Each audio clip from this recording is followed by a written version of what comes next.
Okay, looks like I'm live. Looks like my audio is working. Partially.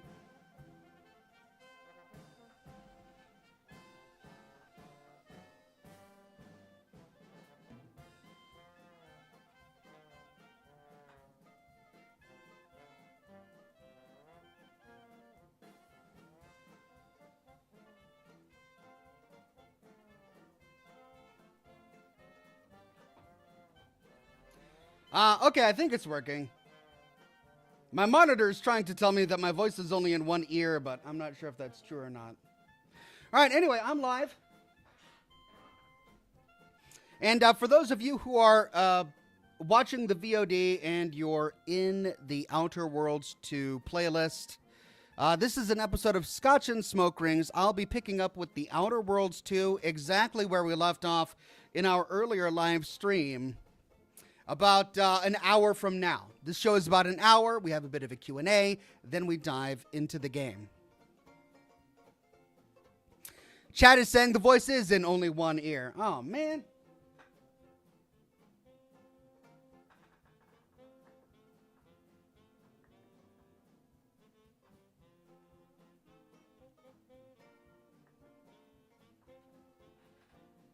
Well, I don't know if that helped or not.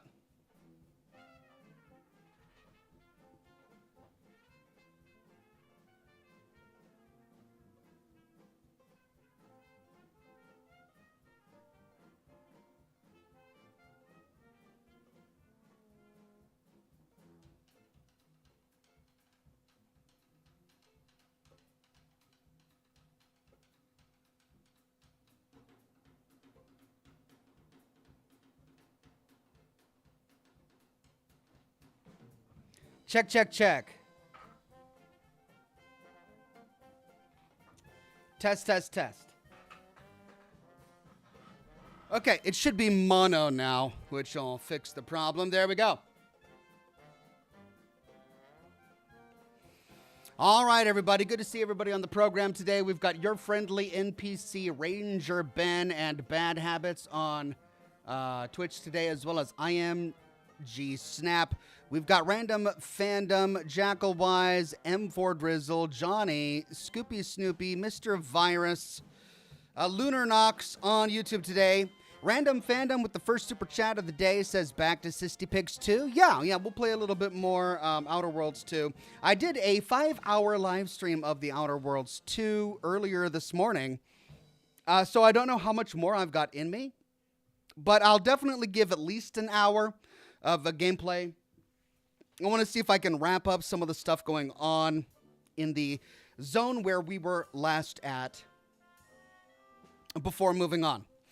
Jackal Wise says, yay, I caught another live stream. It's been a while. Jackal Wise, it's good to see you, my friend. Greg gifted 5 Oxhorn memberships to the community. Thank you so much, Greg. And congratulations to Josh Garcia, Saptini, Min, and Thomas, as well as Jesper Johansson. Thank you so much, Greg. Rix, with a super chat, says, been playing this for the last 4 or 5 days. Been loving it. I didn't give the first one enough credit the first time I played. Stuff changed about how the skill system works. Other than that, not bad. Yes, so far I'm finding the skill system to be pretty intuitive, not too bad. I mean, it feels a lot like the Outer Worlds one, at least the way I remember it from all those years ago. And I feel like I'm right at home, right? Like I'm slipping right in where we left off. Greg says, I'm grateful to get another hour out of you. Thanks for streaming tonight, Ox. You're very kind, Greg. Very kind indeed. Chininator is in the chat. Hey, friends, says Chininator. Hey there. Good to see you. I feel like it's been a while, Chininator. M4 Drizzle says, a spacer, a marauder, and an automechanical walk into a bar on Monarch. The bartender looks up and says, what is this? Some kind of trailer? I like it. It's very, very on point today with what we're doing.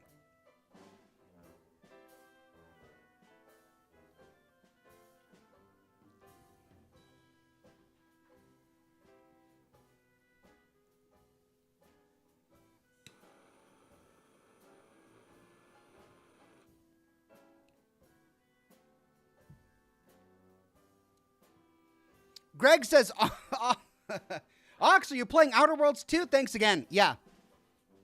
I had so much fun earlier today that I figured I'd play it a little bit more. Probably not the full 4 hours tonight, but definitely at least 1 hour. Landers says, relatively new subscriber. Love your videos. Thank you so much, Landers. Oh, and M4 Drizzle is Mark from Sales. Yeah, YouTube last week or something, they did this weird change that changes your YouTube handles. But thank you, Mark from Sales. I love how your real YouTube handle is M4 Dizzle. Did you want that to get out? Mark from Sales? No, I love it. Anarchist 69 says, cheers to 20 months. Cheers. Anarchist 69 has been a member and a Bronze Ox for 20 months. Awesome. Thank you, Anarchist 69.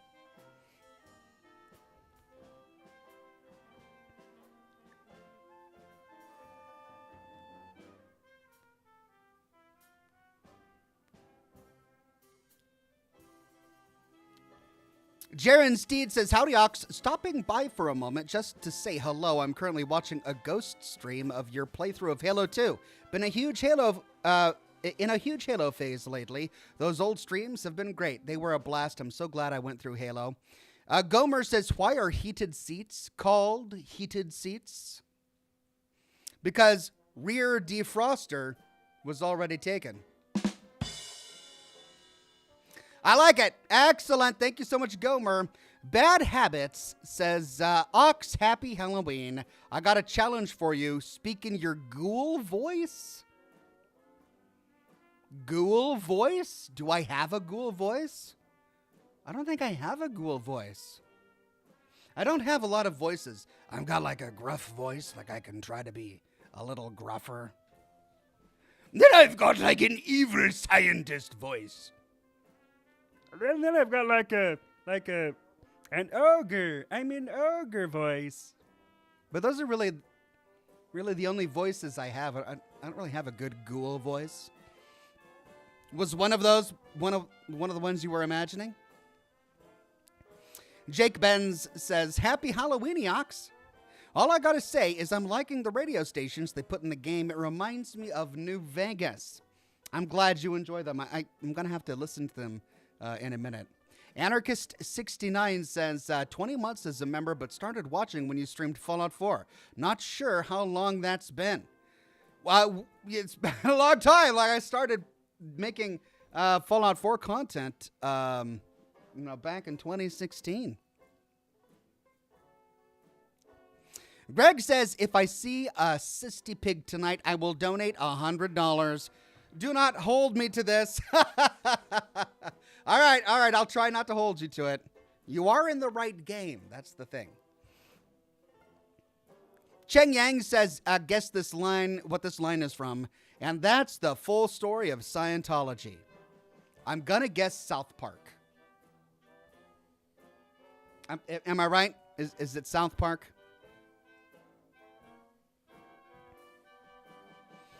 Laura says, your ogre voice has a touch of Kermit.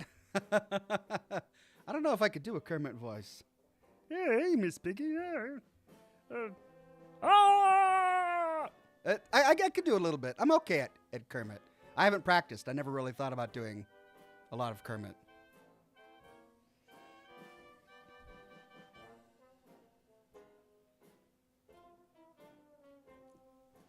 Bugsy Monkey says, hi, Ox, in from Australia. How are you doing today? And happy Halloween. Happy Halloween to you too, my friend. Doing very well. Kids are really excited to celebrate Halloween. We're doing the whole Halloween thing tomorrow. We've already got their pumpkins carved. My daughter hand-built a costume. She picked out all the pieces. She's really excited about it. So, yeah, we're looking forward to trick-or-treating tomorrow.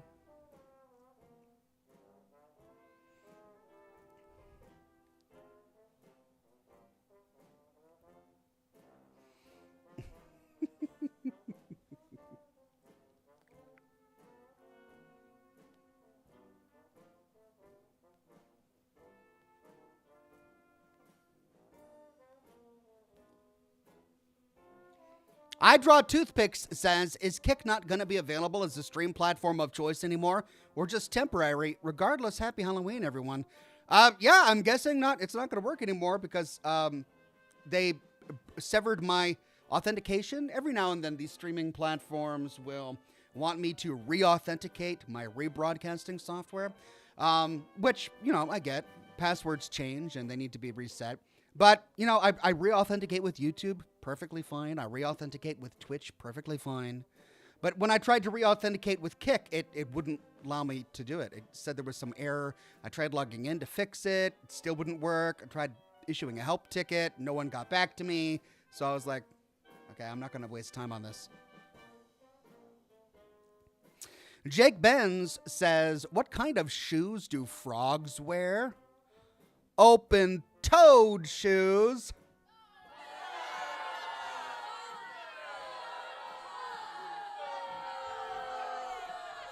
Open-toed shoes, Jake. Well done, Jake. Thank you so much. Excellent job.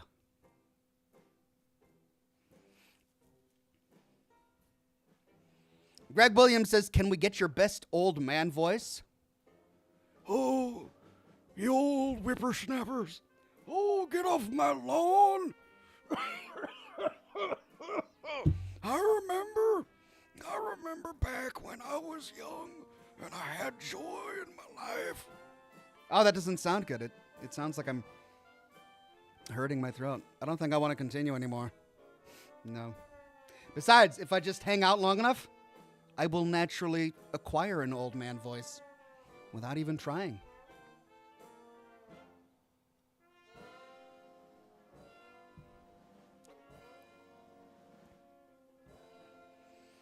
Cheng Yang says it's you who did the video of the Hubologists in Fallout 4, lol. Oh, did I make a Scientology reference in my Hubologists video? Was that me? All right, I believe it. I believe it. Bad Habits AZ says, I remember a stream I was in and I told you a Fallout the end joke that was on Hancock Accord. You did a damn good ghoul voice then, lol. Did I? Well, did I do it? Like, did I not do it? I gave you a couple of different voices. Were any of them like the ghoul voice that you remember from that stream? Greg says, let's hear a father impression? You want me to do a father impression? I can't do a father impression. That's like wizened old man. I can't do that. Jake Ben says, really, Ox? Boomy? After all these months? Okay, sure. Would you prefer this?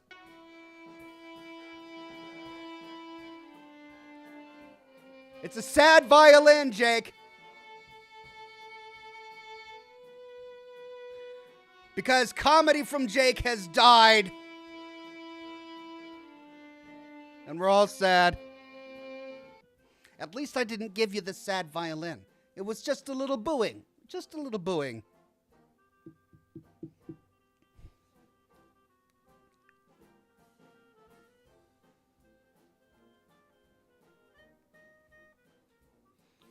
Your friendly NCR Ranger Ben on Twitch says, hi, Oxhorn. My name is your friendly NCR Ranger Ben. How are you doing? I'm doing very well. I'm doing very well. Thank you very much. I appreciate you. I'm glad you're here.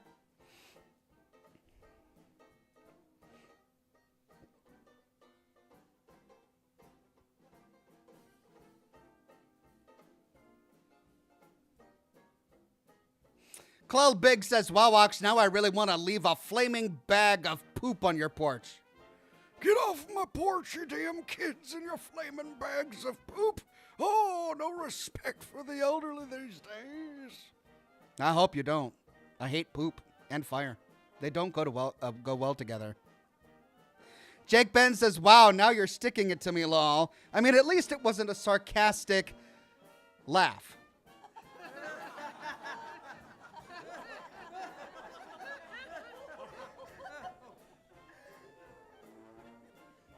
I gave you booing. It was better than the sarcastic laugh. Or I'm sorry, did you want the sad trombone? I don't know. What makes you happy, Jake? So many options. I think you would have hated them all. That's my gut.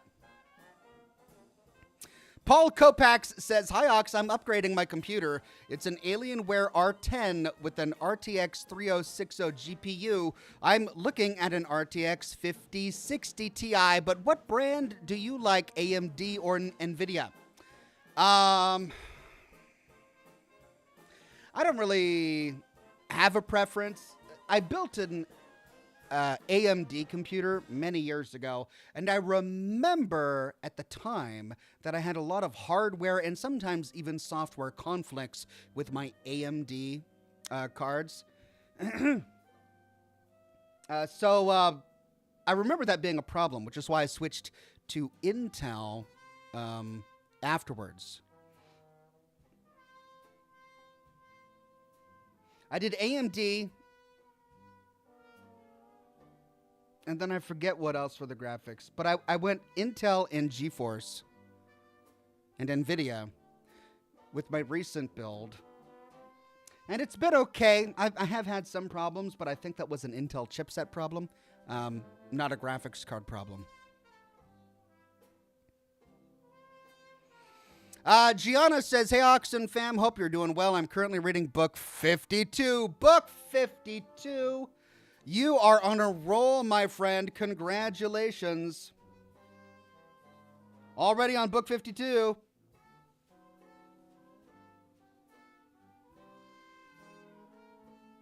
One second, everybody.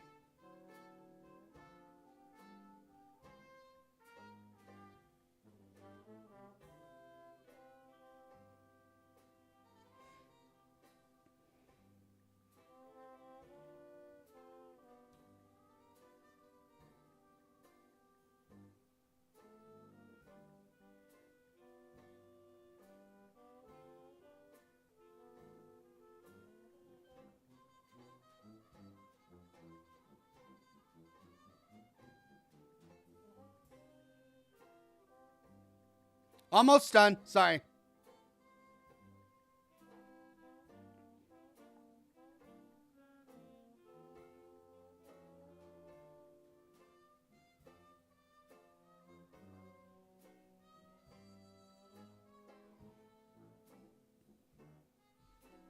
Okay.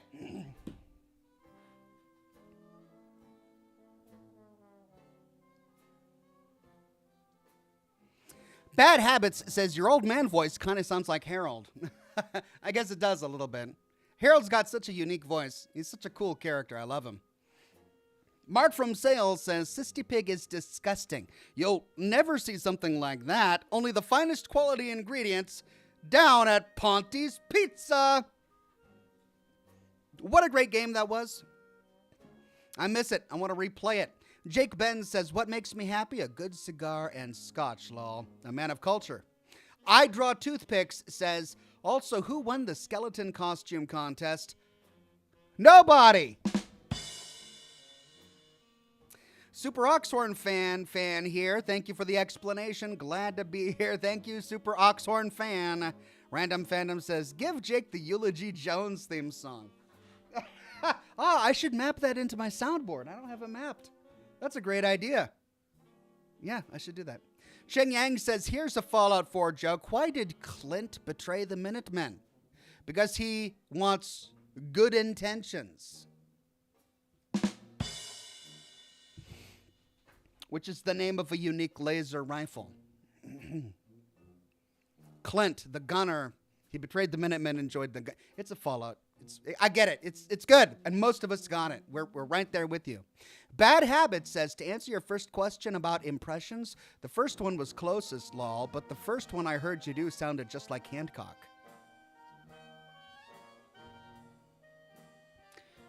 New to good neighbor? Well, we've got a few ground rules here. One for all and all for one. Is that what he says? No. By the people, for the people. Need some hardware? Talk to Cleo.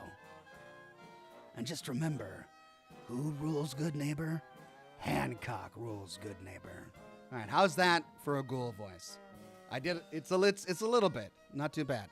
Greg says, "Here's a classic. Two cannibals were eating a clown. One turned to the other and said, 'Hey, does this taste funny to you?'"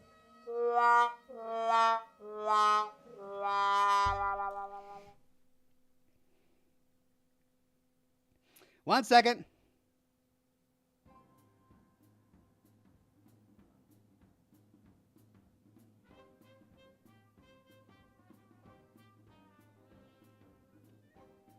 Okay.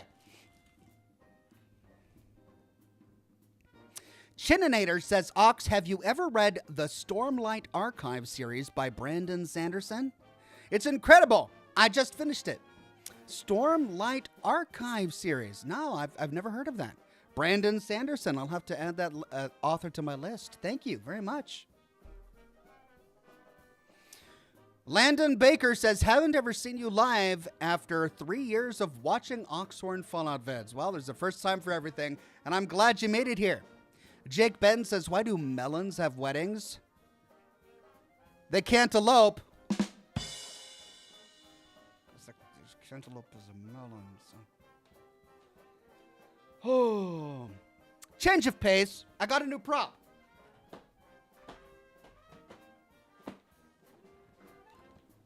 It's the NCR Ranger. I almost didn't buy it. As many of you know, when it comes to the props that I personally buy, I try to decorate my office in things that the player character could have collected and brought with him from his travels to the wasteland, right? So, you know, like chems and ammunition and weapons and junk items and stuff like that. I tend to not go for the sort of collectibles and the trinkets that usually go on sale. So when this came out, I almost didn't get it because you can't loot a statue of a New Vegas Ranger in Fallout New Vegas or in any Fallout game. It wouldn't make any sense because the new Ranger armor is made from pre-war riot gear, right? It's a post-apocalyptic outfit, and there wouldn't be a statue of it. But I decided to make an exception in this case because it's just so cool. I don't know where I'm going to put it, though, because I can't put it in my office. So, yeah, it's just really neat, and I wanted one. And it just arrived, so I figured I would do a bit of an unboxing really quick, show you guys what this looks like. M4 Dizzle said a gift. I'm going to keep calling you M4 Dizzle, man. I'm going to forget. Gifted 20 Oxhorn memberships to the community. Thank you, Mark from Sales. And congratulations to Jakeeb, Soapy, Hades Boy, James Giancola, WP, Kenzie, Bulb, Mujin, Signata, Elliott, Gabriel Newman, Robert Carter, Jackie Bozarth, Matt Bellick, Angel Stuff 23, Slifer Yuki, Rad JD, Vera DeHawk, Mr. Ambrose, and Ian Allen. Thanks again, M4 Dizzle. I appreciate it, Mark. The Marauder Man says, hey, Ox, still enjoying your streams every week. Have you considered picking up the pen and writing stories? Happy Halloween, sir.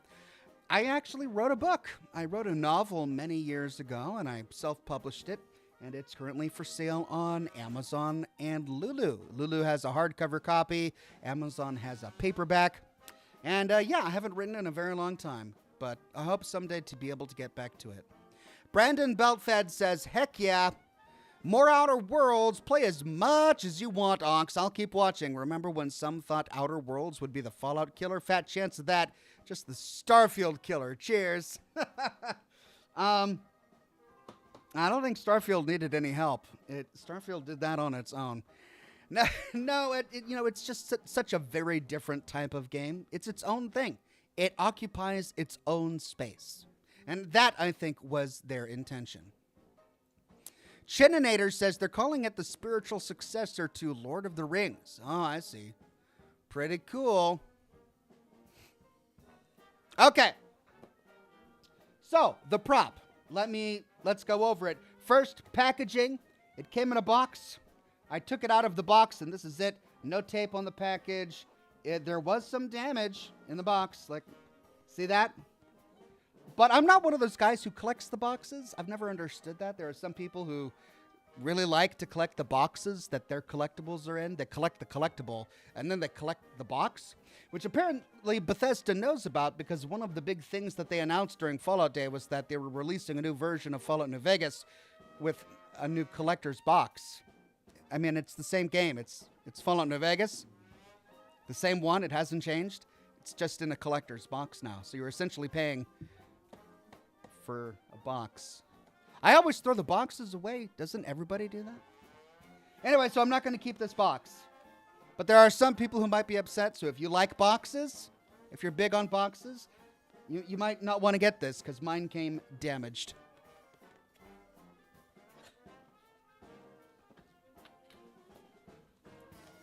All right. Well, thankfully, it has been rigorously packed in lots of styrofoam.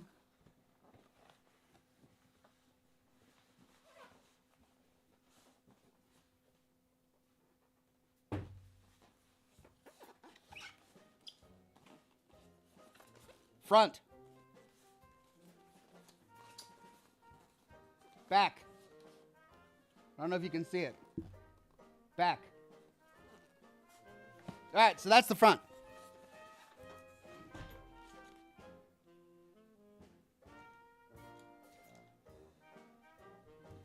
Random Fandom says, will you play Arc Raiders post-apocalyptic? Whoa. I didn't know there was such a thing as post-apocalyptic. So, how do you do that? After the apocalypse? Wow. Ant4446 says box art matters. I mean, maybe back in a world where we purchased everything by going to stores and looking at box art on the shelves. But in today's day and age where everything is purchased online, all you need is a good marketing web page, a good landing page with photographs of it. I mean, the box art really doesn't matter anymore. It's a relic from a bygone age.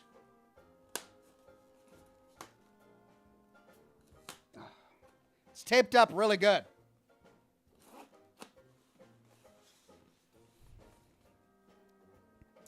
Jackalwise says, I recently finished my first ever playthrough of Cyberpunk 2077, and I loved every second of it.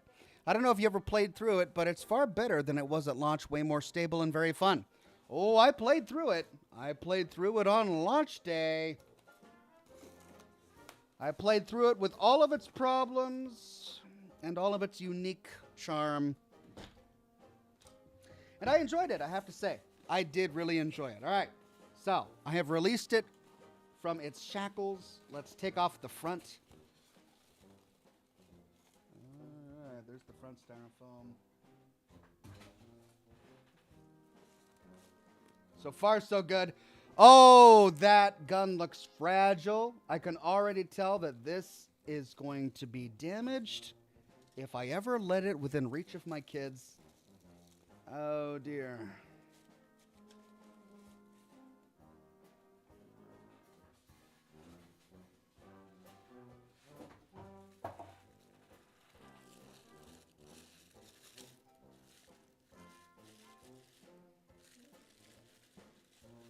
Ooh. But it looks like it's mostly arrived in one piece. In fact, it looks like it has entirely arrived in one piece. Ooh, I got to be careful of these little pieces of rebar.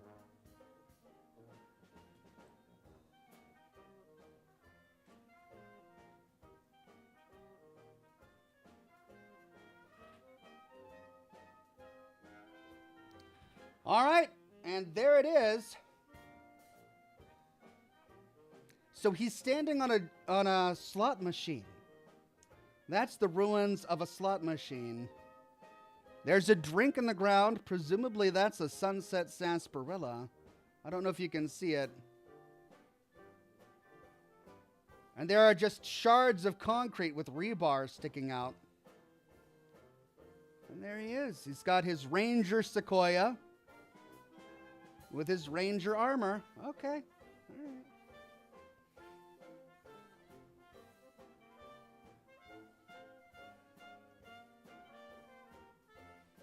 Yeah, I mean, I got no criticisms. It looks good. Came undamaged. It looks really high quality. An action-like pose. Pretty cool. Pretty cool. Robert Downs says, so when are they going to put the only fan that matters into the Fallout show? You, Ox? I don't know. I mean, as I've said many times on this channel, I'm not in the Fallout show. I'm not involved in the Fallout show. But again, if I was, I wouldn't be able to say that I was. I'd probably have to say something like, I'm not involved in the Fallout show. I'm not in the Fallout show. So if I ever say something like that, just know that it's code for what I really mean, which is that I'm not involved in the Fallout show. How many times do I have to say it? Gosh.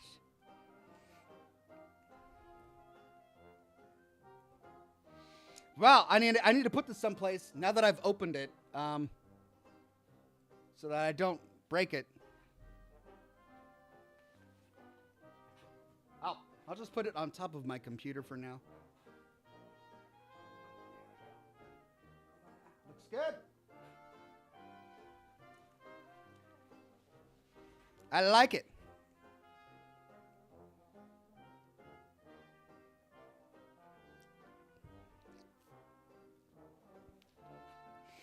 Johnny Scaletta says, did you see the Fallout Season 2 trailer, Oxhorn? Not only did I see it, but I released a video response to it, tearing it apart, piecing it back together again, talking about all of the bits and pieces within it.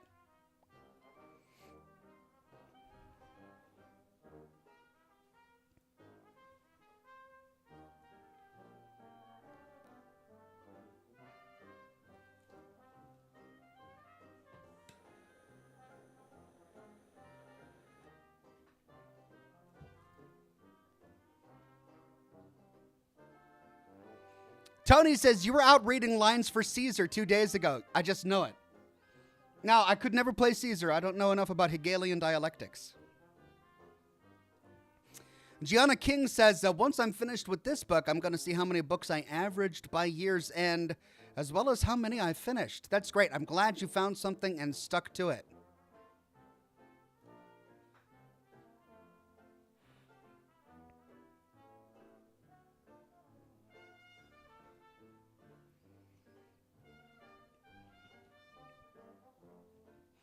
Johnny Scaletta says, do you know when the Season 2 of Fallout releases, Oxhorn? Yeah, it's in December. I don't remember the exact date, but it's in December sometime.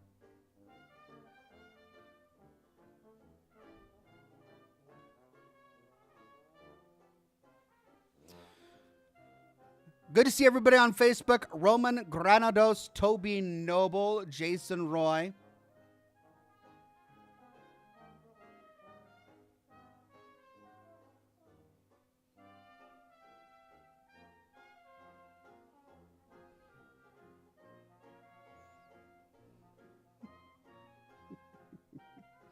Soul the Adorable Evie says, just had to say a moment I saw you in my available streamers, I needed to say. And then he didn't say anything. Oh, you're aging like fine wine, or is it dandy brandy? No, there it is. I mean, it might be brandy. I occasionally drink brandy. It's probably Scotch. That might be, you know, I'm aging like fine wine or Scotch.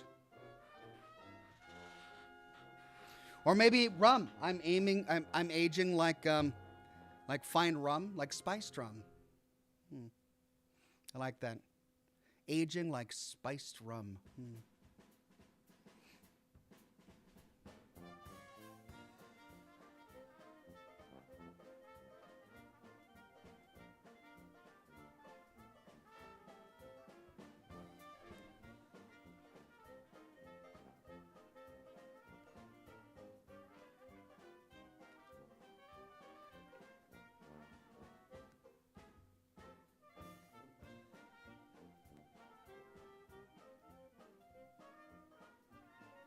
Hey, I got one in one.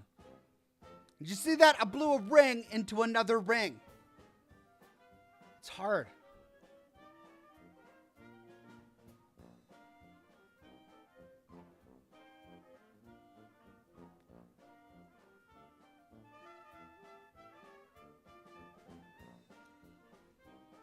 I'll never do it again.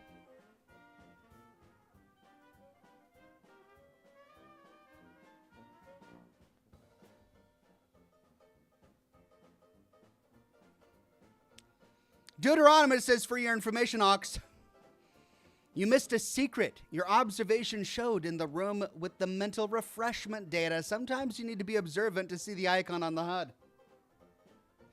Yeah, I've been trying to remind myself because I've realized that the icon you get for having the perk observant is hard to see. You have to be observant to make use of the perk observant. Robert Downs says, time to make a second shelf. You mean like a 20th? I've got dozens of shelves in here, and they're all full of Fallout stuff.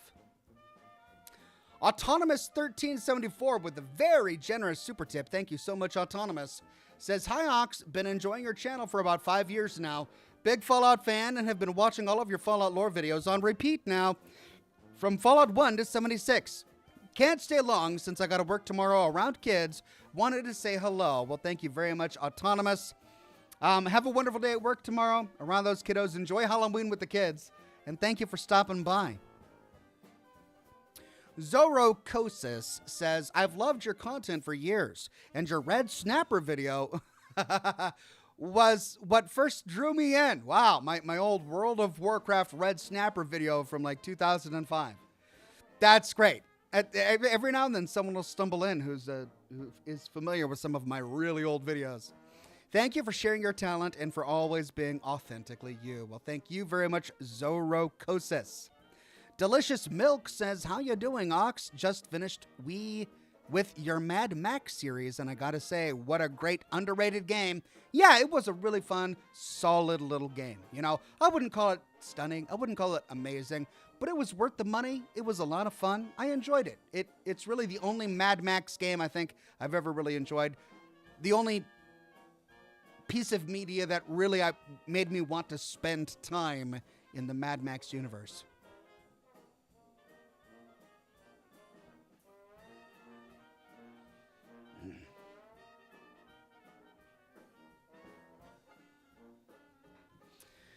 Gavin on Twitch says, hey, Oxhorn, just seeing how you're doing, man. I really wish you could rejoin Fallout 76 because, dude, I need help with certain random encounters because there's so many new ones that I really want to see what they might be about, and they're so rare to me. So that's why whenever I watch certain videos, I mostly look for videos of you, by the way.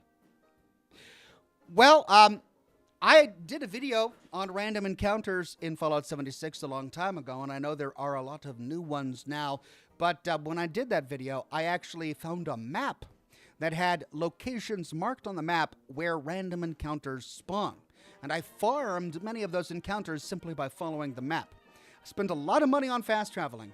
But yeah, that's how I got it and how I was able to make the video. So if you're trying to get certain random encounters, that's what I would recommend.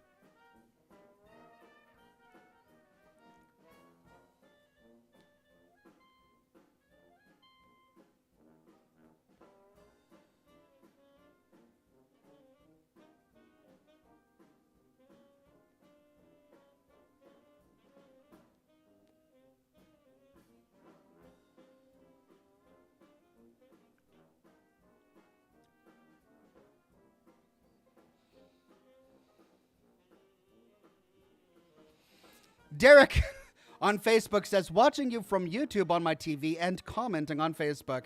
A few puffs with Ox before bedtime. Have a great gameplay. Thank you very much, Derek. Have a wonderful night. I hope you get to relax. Sounds like you are. All right, we got about 20 minutes until the gameplay starts. 20 minutes. Cheng Yang says, Ox, did you buy the Legion and NCR currency from Etsy? Yes, I did a long time ago. I've had my Legion coins, my denarius, for probably 5-6 years now. Same with my NCR dollars.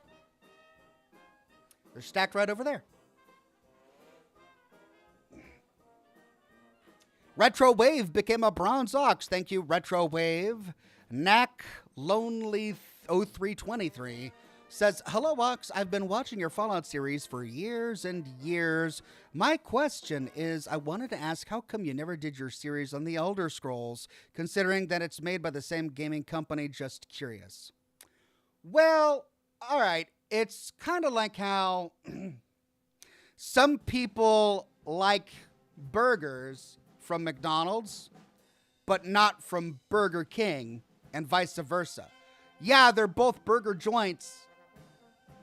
And yeah, the meat comes from the same cow, but they don't taste the same, right?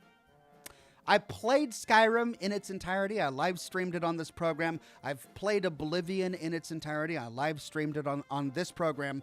I loved them both. They were great. I thoroughly enjoyed myself, but I didn't become passionate about the world and the universe. And I really only want to make content about games where I've become passionate about the universe. When I played L.A. Noire, I knew that I had to start making videos about it because they put such great attention to detail in recreating Los Angeles of that period of time. And the motion capture that they did with the face was unique and interesting. So many of the characters were great. The plot was unexpected. Like, it was so good, I had to do a series on it, and I did. When The Return of the Obra Dinn came out, it was such a great and phenomenal game, just the unique style of it and the music and the storytelling. I had to do a series on it, and I did. My lesson was that it doesn't pay. Even though I was passionate about those universes, they didn't do well. They didn't get a lot of views, and it didn't end up being worth my time. Fallout has become worth my time, and so I'm continuing to do videos about Fallout. Skyrim and the Elder Scrolls in general probably would be worth my time, but I'm just not passionate about the universe. And maybe that'll change someday, but at the moment, that's kind of where I'm at. Jackalwise says, "Sis le Halloween Ox. Happy Halloween from Canada." Thank you, Jackalwise.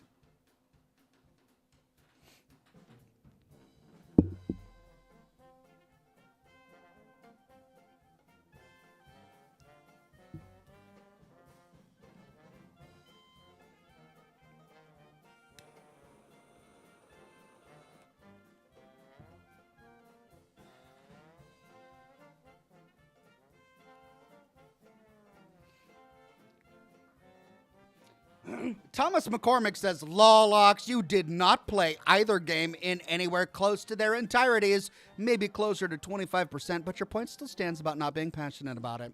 I never said that I played them to their entireties. I made it exceptionally clear, exquisitely clear, explicitly clear during my Oblivion playthrough that I was not going to be playing Oblivion to its entirety. I was not going to do every side quest. I was not going to find every companion. I was not going to get every player home. I was not going to loot every container. I was there for the primary plot. That's what I was there for. That's what I sought out to get, and it's what I got. And the same is true for Skyrim. Now, that said, I did get to enjoy bite-sized pieces of some side content and bits and pieces of the world at large, you know? And I enjoyed it. Like, it was good. But as I've said, it's just, you know, I'm not passionate about that universe. Thomas McCormick says, "You just did 60 seconds ago."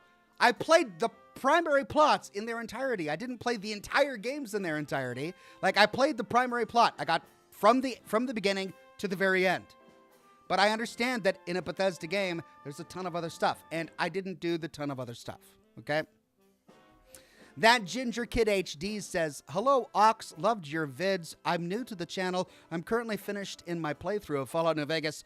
If you was the courier in real life, how would you choose?"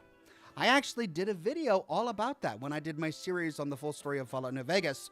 And it was ultimately difficult for me. Because of the four factions that you can side with, I had sympathies for Yes Man. I had some minor sympathies for House. And a lot of sympathies for the NCR, even though I ultimately was able to recognize the flaws in NCR society as well. But ultimately, I did choose the NCR because my philosophy going into it was which system of governance gives the greatest number of people the greatest amount of freedom. And that would be the NCR, right? With Yes Man, it essentially becomes a dictatorship. It's not an independent New Vegas because it's run by the Courier and the Yes Man, right? And they're the ones in charge of Robert House's entire Securitron army.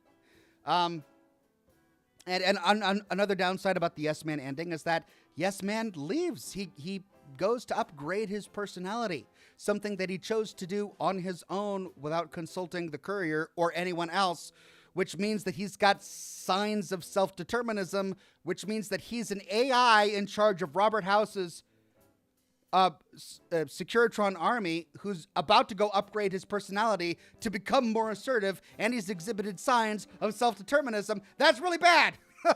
That's a really bad sign. I didn't like that at all. So, yeah, I kind of went with the NCR.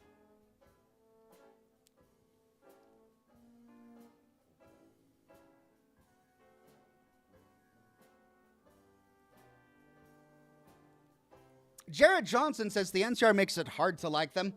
I think all the factions make it hard to like them. Caesar's Legion is so easy to hate due to the way they treat women and, kidnapping children and raising them as legionaries and, slaughtering townspeople and piling them in the middle of Nipton to send a signal. Like, they're very, very easy to hate. House is an autocrat. He wants to live forever. He wants to be a little god on earth in his paradise of Vegas, where he controls all of the strings. He pulls all the levers of power. There's very little sympathy that you can have with a man like that. NCR is exceptionally flawed, as any institution is, where so many different people who have different opinions have their say, which is what happens in democracy. And that's one of the reasons why I like it, because it's messy. It is messy, and it doesn't pretend to be anything else. House will pretend like he's got it all figured out when he doesn't, right? Caesar will pretend like he has the answer when he doesn't. Yes Man doesn't even know what he's doing. He's just walking around trying to help you, and there's no thought or reason into what he's doing, and then he goes off to become a more self-determined AI. It's crazy. I really actually dislike them calling that an independent New Vegas, because there was nothing independent about the Yes Man ending at all. My very first time I played New Vegas, I sided with that Yes Man because I wanted an independent New Vegas, only to realize that wasn't really the option that we got. What they told us was an independent New Vegas wasn't one. It was a New Vegas that was ostensibly independent, but actually ruled by an AI and his pet Courier who were in charge of a robot army. That's who ruled Vegas. It wasn't independent. If it had been independent, then the people of New Vegas would have had votes. All of the casinos would have been able to have votes. The organizational architecture of whatever government the Courier was founding would have existed beyond the bounds of New Vegas and gone on into Freeside, into Westside, and out into the rest of the Mojave, which it didn't. It wasn't a government. No one in there was independent. It was essentially lawless, with only Yes Man and the Courier keeping violence at bay with House's army. It was House's ending without House. That's all it was, which was a little bit disappointing. Had they actually given us an independent ending without the NCR demanding taxes and annexing people, I would have chosen that ending. But, the closest we get to people actually having being able to determine their own destiny is an NCR one. So that's what I ultimately chose.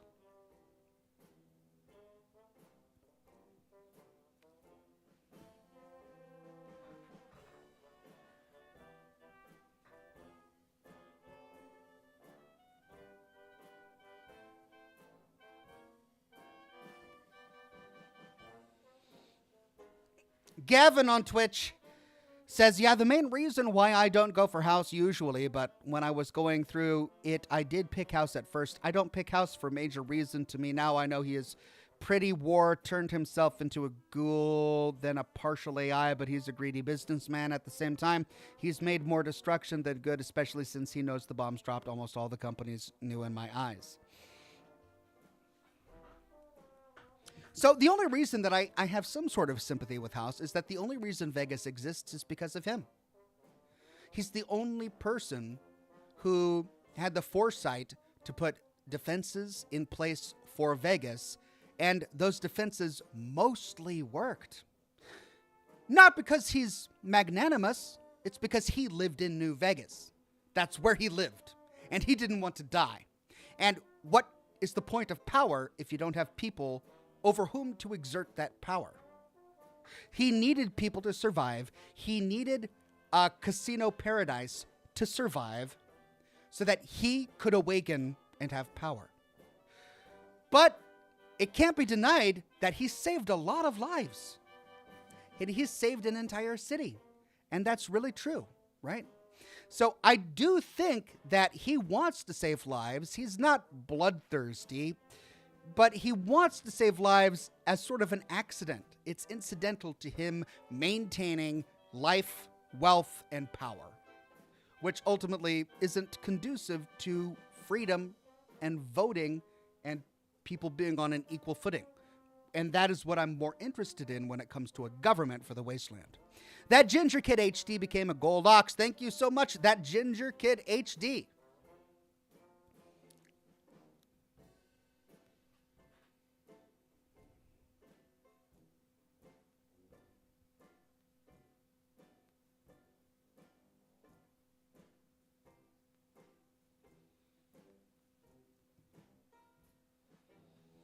Command Chris Wu says, by the way, Oxhorn, are you planning to do a full playthrough of Cyberpunk 2077? I've already done a full playthrough of Cyberpunk 2077. I live streamed the entire game live on this channel. Back in the day, back when it was first released. And it's still live on my channel. You can always check it out.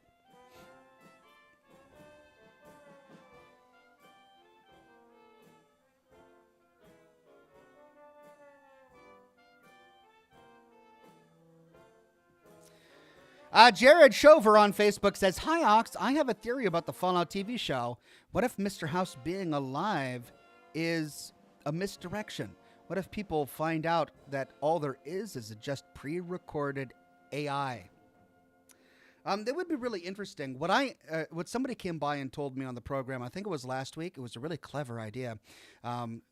His idea was that what if House was killed by the courier, but as a failsafe, House was able to upload his consciousness as a computer program or an artificial intelligence into a Securitron body, much in the same way that he saved his two human girlfriends who were his girlfriends before the bombs dropped and saved them as Securitrons, right, in robot bodies.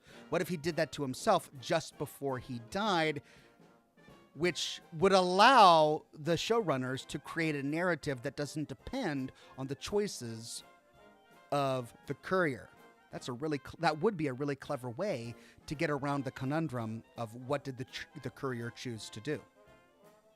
Because the courier could then have chosen any of the four factions, but then after the fact, even if House did die, or even if he was left alive, something could have happened which caused him to become a robot, right? Which is what we would find him, how we would find him in New Vegas. I thought that was a clever idea. Cheng Yang says, can we consider the ghouls still alive after the TV show and travel to Ohio? So the events of Fallout 76 take place before the events of the TV show. 25, 26, 27 years after the bombs drop. So the ghoul is still alive at the time of the TV show, which takes place in 92, something like that, or 96. So we know that he's still alive during the events of the show because of the time difference. M4 Dizzle says, hey, Ox, have you considered doing a playthrough of one of my favorite games, Fallout 4? I've thought about it. I've heard about it. There was a lot of buzz about Fallout 4 about 10 years ago. It's been on my radar. I've been meaning to get to it. You know, every now and then people would say to me, hey, Ox, did you take an arrow to the knee? And I said, no. And then I had to play Skyrim. Then everyone came to me and said, Ox, the settlement is in need of your help. And I said, oh, and you know, now I'm going to have to play Fallout 4. But, well, you know, I haven't yet. One of these days, I'll get to it.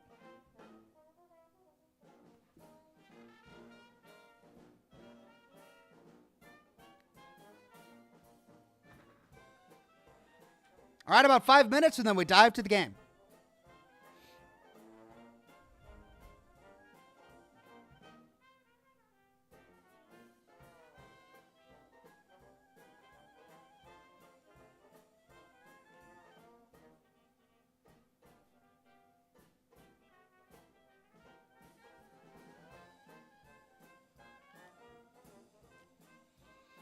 Thomas McCormick says, would you ever consider making a lore video on which choices you think each Fallout protagonist would make?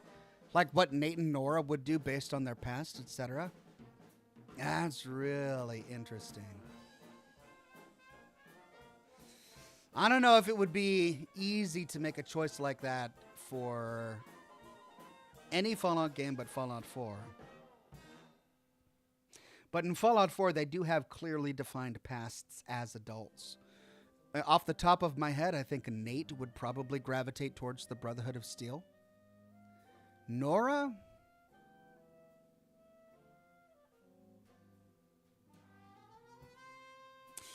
I don't know. Probably towards the Railroad.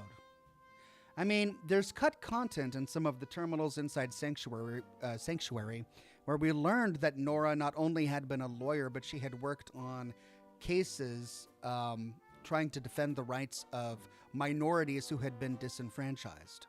Which makes me think that, you know, she, of her own volition, would probably support synths in the Commonwealth. That was cut from the game, that terminal, so ultimately we don't know. But I guess I'd have to say probably Railroad.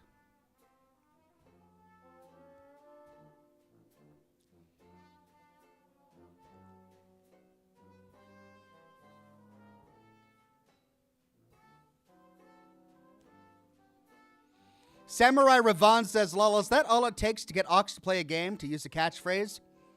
Yeah, I mean, the only reason I played Red Dead 2 is because I stand on chicken, and I love chicken, and I like standing. And you put chicken and standing together and have me stand on chicken? I thought, how could I skip a game where you stand on chicken? The entire scene where he's leaving the island and he's on the horseback and the song is playing, I stand on chicken. Oh, it was so moving. Yeah, I had to play it.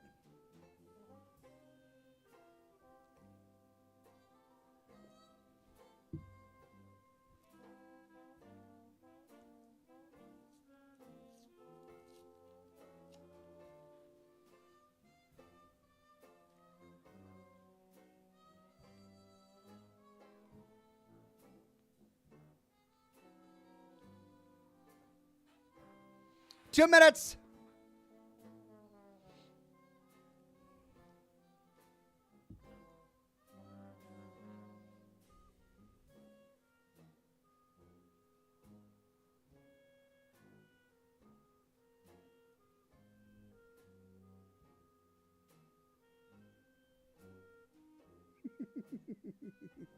Eric says, lies, Ox. You only played Red Dead so you could punch a horse. It was an accident, I swear. I don't understand why every time a horse is in a game, I punch it. But it's always an accident. It's never intentional. I don't abuse horses with fists. It doesn't, like... I don't know what happens. Nick Knack says, if you lived in the Fallout universe, would you say put or wander? Nick? Would I stay put? Sorry, I misread that. Gosh, I don't know. It would depend on whether or not I found shelter and safety. Like, if I lived in a place like Diamond City or Rivet City, I'd probably stay put and try to build life there and, you know, get a home and build a career and a civilization. But if I wasn't in a place like that, you know, or if I was seeking temporary shelter in a smaller town, I'd probably wander a bit, right? It depends on whether or not I kind of found the place where I wanted to settle down. Knights Templar says, do you think the Institute could have eventually become a force of good if it had more time to rotate and get the right leaders for the job? Their tech would have helped the Wastes so much, potentially. I mean, yeah, obviously the problem with the Institute isn't their technology. The problem with the Institute is their leadership. But it goes far beyond Sean. because the Institute has had horrible leadership stretching all the way back to its very beginning. Remember, the FEV program started almost at the very beginning. They were looking to perfect humanity with FEV, and they were experimenting on people, right? The Broken Mask incident happened long before... I can't say that. It didn't happen before Sean. It happened after Sean, but it happened while Sean was still a child in the Institute. He wasn't the director when the Broken Mask incident happened. So they've had a problem with leadership from the very beginning. There's a problem with the council as well, right? It's not, even if we were to say that it's really Sean, he's the big problem, he's a dictator of the Institute, and he's bullying all of the other people who are part of the council and all of that. Okay, but even before Sean became a director, there was a problem with the choices that the Institute made, and even if we were to remove Sean as an element of leadership from the Institute, you've got guys like Justin Io in charge of the SRB who still want to run around kidnapping people and executing people that become inconvenient to him. So there's a huge problem of leadership within the Institute, and there's a cultural problem. There's a cultural problem where they just see synths as inhuman and anyone who isn't them as inhuman. They collectively consider people from the surface as being beneath them, which is ironic, but it's the truth. Bad Habits AZ says, lol, I came back and caught up. I love you, Ox. Love you too, Bad Habits.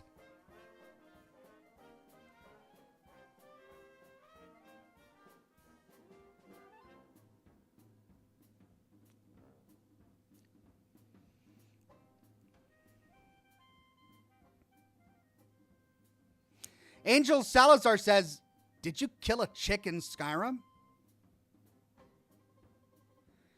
Can you kill chicks in Skyrim?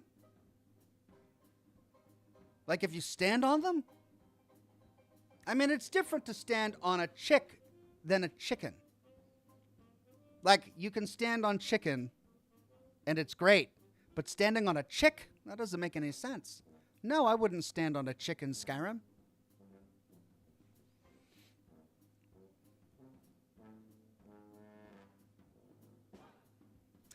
Tilly says, I was rewatching, she says, you missed mine, Oxhorn. Sorry about that, Tilly. I was rewatching the Cabot House video, still one of my favorites. I think it would have been interesting to find Jack as an older man later, like you mentioned. Could have been neat to see what he found. I think I actually published a follow-up video where I did find Jack as an older man. And I recorded what that was like.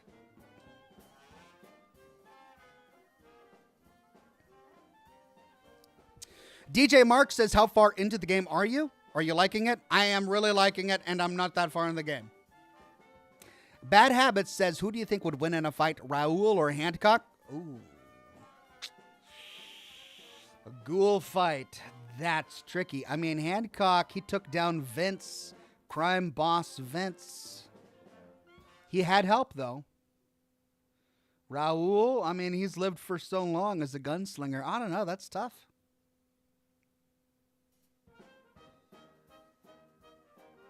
All right, it's time. Let's fire the game up. As I said at the beginning of this broadcast, I don't know how long I'm going to be broadcasting today. It just depends on how tired I get. But I definitely want to play. So we're going to play until I get tired. Probably won't be the full 4 hours, but we'll play until I get tired.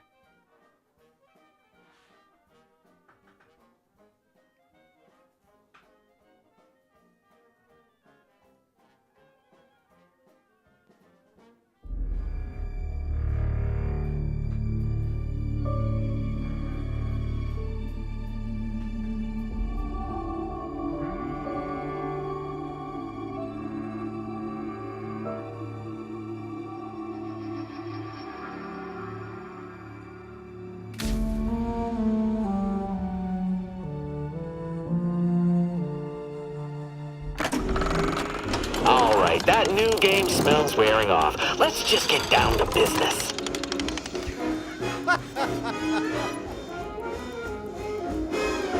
When I logged in last time, he mocked me for choosing regular difficulty. He's like, oh, I see you chose normal difficulty. Okay, well, you know what? Everybody has to start somewhere. I'm like, wow, really, guy? Nick Valentine says, I always feel being in debt to Mr. House since he saved the player's life. My life, kind of. Yeah, I get that, but of course he never would have bothered if you didn't know something that he needed, or if you didn't have the potential to know something that he absolutely needed. All right, let's continue where I left off.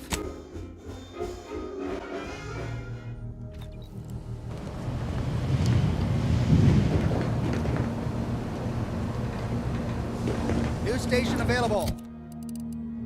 Am I gonna get demonetized if I turn on my stations? Let's go to the wireless. Wireless free Arcadia. Protectorate sanctioned wireless. Let's listen to wireless free Arcadia. And medical care. No such thing as a free lunch or treatment for a compound fracture. And you'll find a growing population of dewy-eyed protectorate defectors just like you who can help ease you into the integrate. It's not gonna work because I'm just gonna wanna sit and listen. I'm gonna wanna sit and listen to the radio instead of playing the game. It'll distract me because I'm gonna love it too much.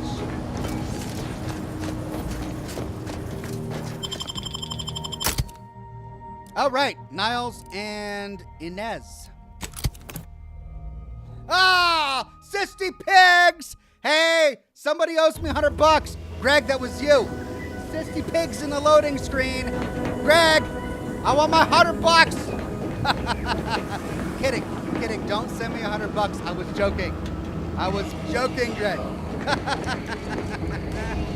Ooh, are these waves? Oh, that's cool. We got weather waves. Wow. All right, let's focus. Main quest, side quests, companion quests, tasks. A sprat to die for, find scrabbles, tiny metal death pellets, diabolical drones of doom. Let's do the tiny metal death pellets because I think I want some armor. Let's go to the map, and that's going to be... I thought it was over here. Tiny death pellets. Huh, I thought it was over here.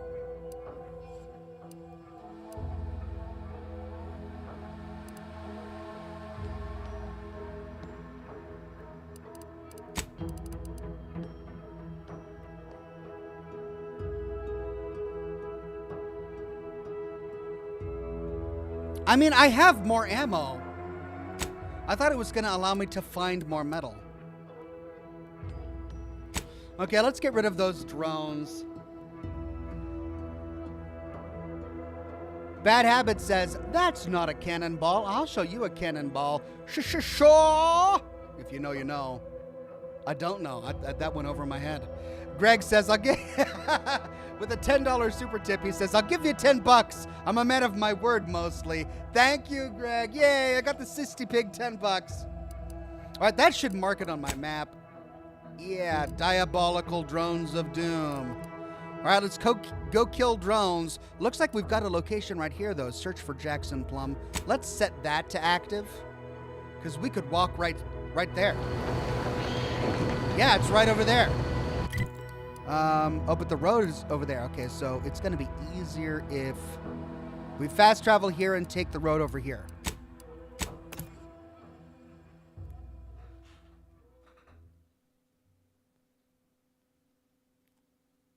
Why choose just any choice when you can choose Anti's? I'm looking forward to trying this new gun that levels with me. Oh, did I not equip it? Rookie's reward? I guess I didn't equip it.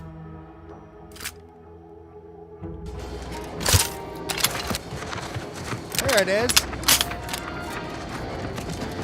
Hell. I've stood this post so many times I can do it in my sleep. I ain't don't let the box upstairs hear you say that. Might start getting ideas in your head.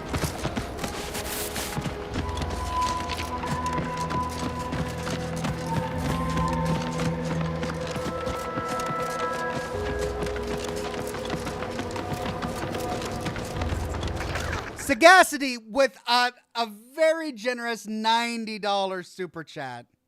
says, here's the rest of the Sisty Pig bounty. Sagacity, oh my God.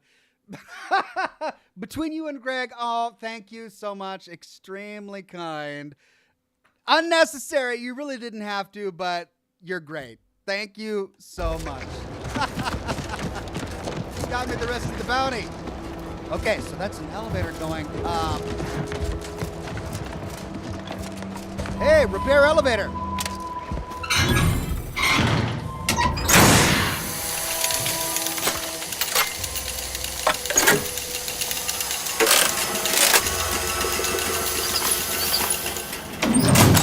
Yeah.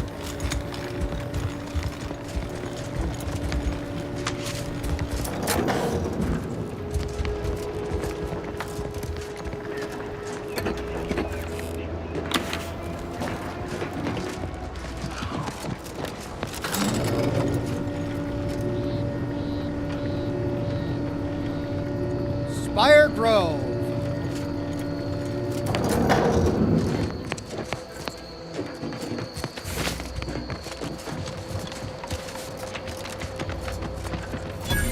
Go, Jackson, go! Don't fret. With these boots, I can fly! No! Say something! Why did he jump off? It wasn't the fall that killed him. It was the sudden stop at the end. Oh, law. I can't believe he jumped that way. Sir, I know this isn't the time, but are they gonna put us to the gallows for this? What? No. That ain't how we operate in Auntie's Choice, Liza. We might be looking at a pretty fierce demotion for losing half our workforce and getting stuck up here, though. Demotion to fertilizer? No. Now cease your jawing. This ain't the time. Hey, you! You down there! Would you mind checking on our fellow? Might he have survived the fall? Yeah, we can pass a medicine check to say there's no point checking for a pulse when most of his bones have turned to powder. Damn. Well, that draws an end to both our hopes for those boots and our association with poor Jackson. He thought those boots would make him fly, but they really just allow the user to jump repeatedly. Unless their downward velocity is too great. If so, well, you see what happens. This is Jackson? Too bad his business partner in Fairfield's gonna be very upset. Not nearly as upset as we are. We've been stuck atop this machine since Ida, one of our new Protectorate acquisitions, had her gray matter scrambled by the height, jumped down, and landed right in its gears. Oh!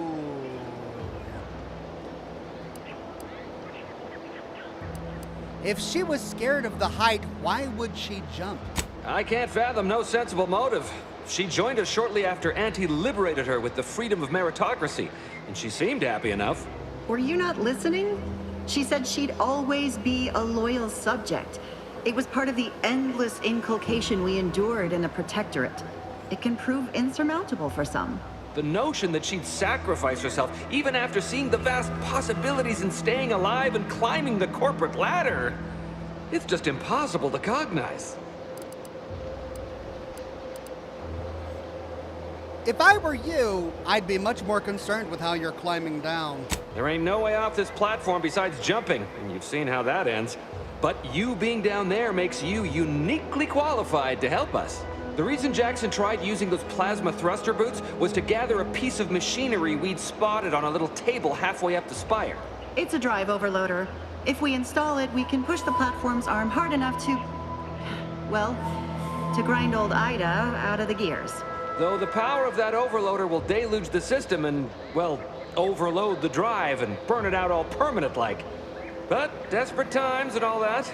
So if you were to use them boots to bound up the spire and deliver the overloader to us, we'd avoid the tragic fate of our two former cohorts.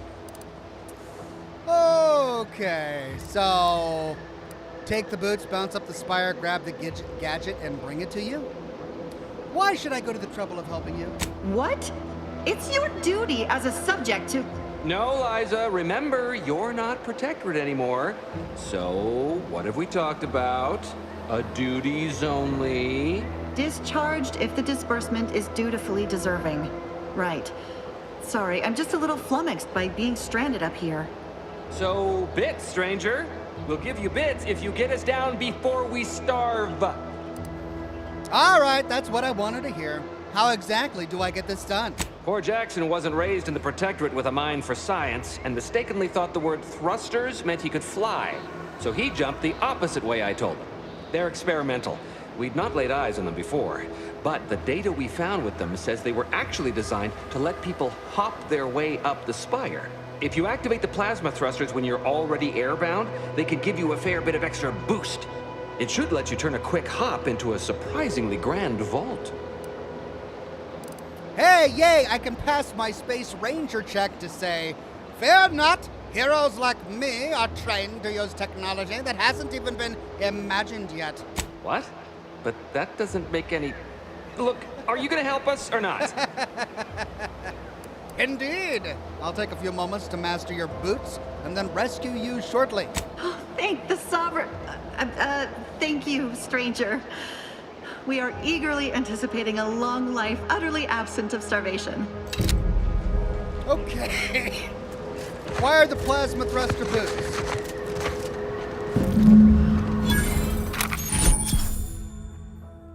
The Pale Plasmatic Augmented Leap Enhancer is a fantastic invention that allows one to reach new heights. They are automatically equipped and allow you to jump a second time while already in the air. I have found a number of typos in this game so far. After jumping or falling, jump again to activate the thrusters. Warning, the Pale is ineffective while falling at critical velocities. So it's a double jump. Okay. I leveled up. What was it? I needed to pass a speech check and lockpick. Okay.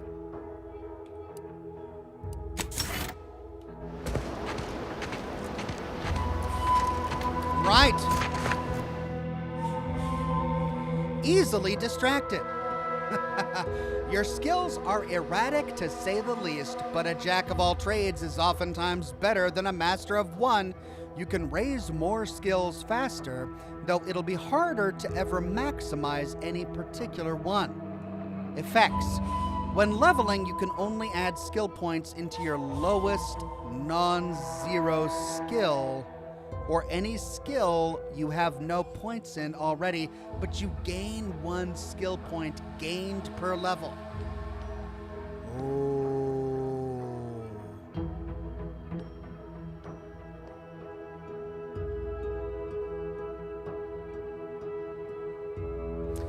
That's awesome, but it sucks at the same time. Oh, man. Sorry, I missed some super chats. Let me scroll up. Bad Habit says, I might check this out. How much was it? I think it was $70. 60 or $70, something like that. Duet Maxwell says, sorry, I can't send more, but glad that you're streaming this on my birthday. Happy birthday, my friend, and thank you. Your contribution is amazing. I mean, this is so great, and I'm getting it at such a great time. I could maximize the number of skills I get, but it means that I'm gonna have to spec in a bunch of stuff that I don't necessarily want at that time. But an extra skill point with each level, that's so great. I gotta do it. Okay. Let's look around real quick before we go up the spire. Ooh, I just got a human arm. I got a grizzly severed arm. Is it a grizzly arm? Or is it a grizzly arm? I guess it doesn't matter.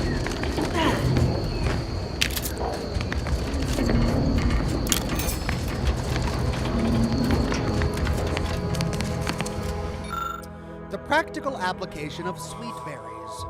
Amongst the various crops the Sovereign has discovered in Eden, few have had as sweet an impact on the Protectorate as these densely fibrous, exorbitantly oily, stupefyingly acidic kernel clusters. Originally dubbed sulfur seeds after their dreadful, abdominally noxious effects, were responsible for several grisly and, dare I say, grotesquely messy deaths in the early days of the colony, their name was revised upon the discovery of their myriad textile uses, and their value to the protectorate was devised. With fibers that can be ground into solvent-resistant adhesive tar, juice that requires minimal processing to become highly indelible ink, and a naturally occurring pH of near 0, the potential uses for sweet berries are still being discovered. The next evolution of this research should focus on uses for the highly viscous lubricant that literally drips from each berry and its potential as a non-absorbent gastrointestinal unguent. Well, I'm so glad I read those words.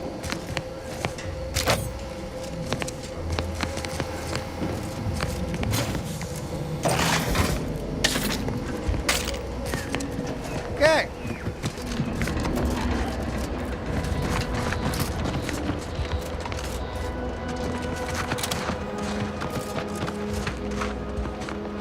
Oh! Looks like there's something over here. Hold on.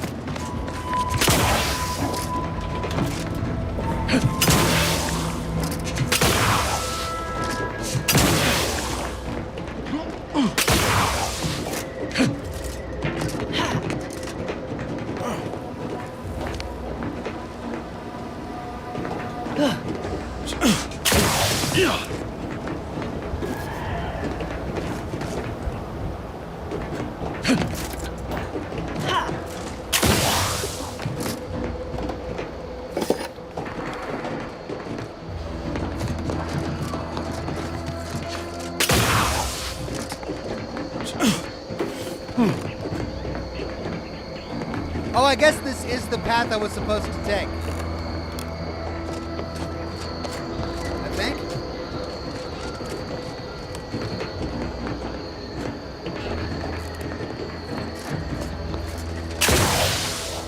Oh, you're by our crop of Brachythecium rutamulum.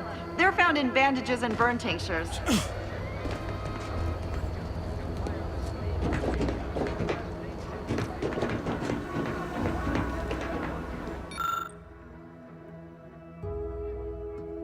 These lush, thick vines are clearly being cultivated for their utility, but you lack the knowledge to make use of them. We could infuse oils for a medical inhaler. You clip a selection of leaves off the plant, infuse them with a neutral oil, and place the infusion in an empty medical inhaler vial, creating a new charge. Cool. Inhaler charge 2.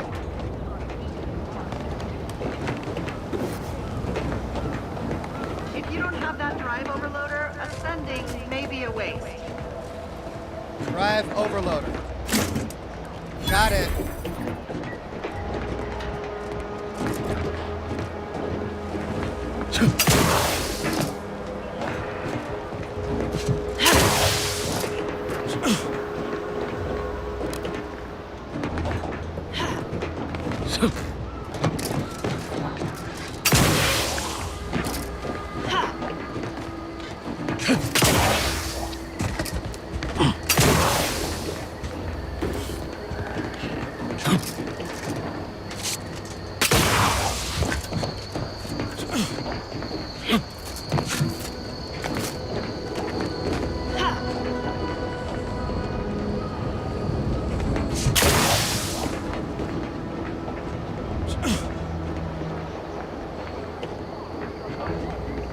Okay.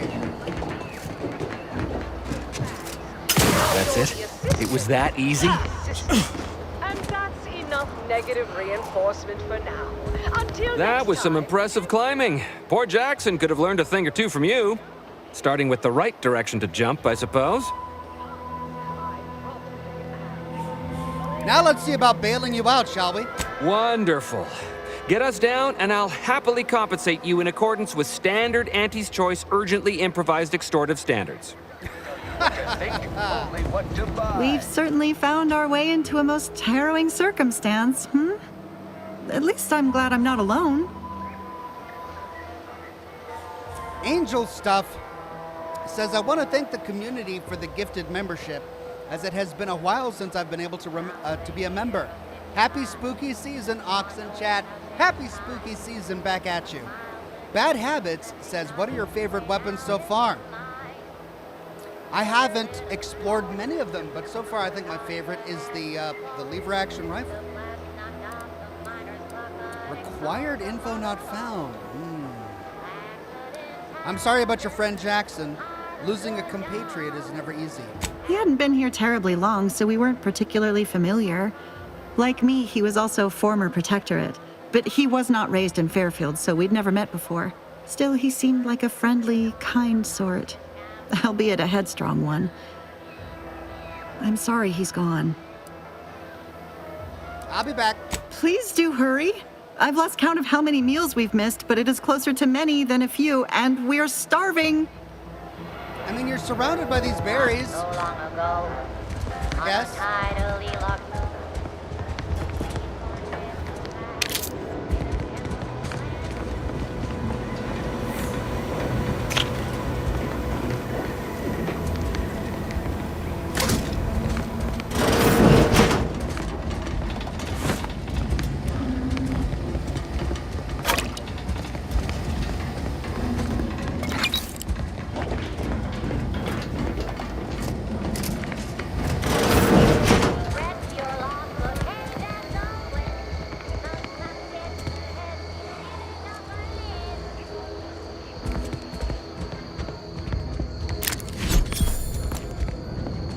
Advanced decryption key, all right. Huh. Looks like I could travel over there if I jump from there to there. Return to Huel. What? Oh.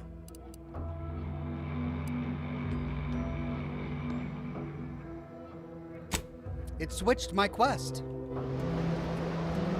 Okay.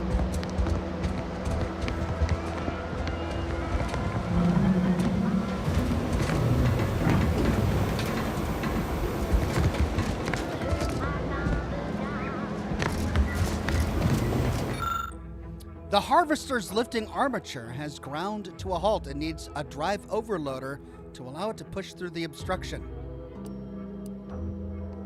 Okay, drive overloader.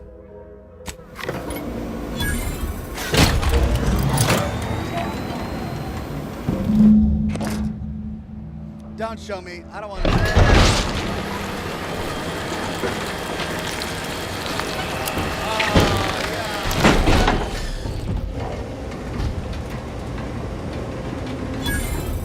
Right, we did it.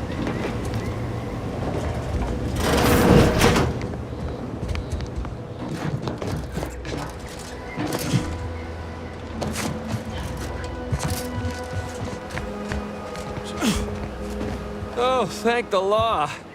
I never thought of myself as a vertiginous sort, but being trapped 100 meters in the air will make you reconsider. I mirror that sentiment, to be certain. In fact, Auntie will have to pay me triple if heights are to be involved. And isn't it grand to be in a system that allows me that freedom?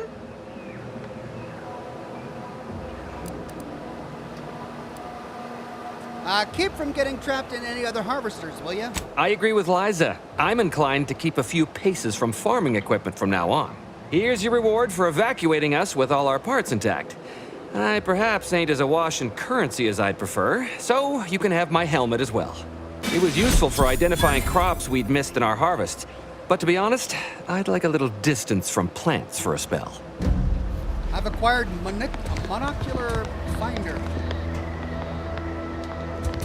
Cool.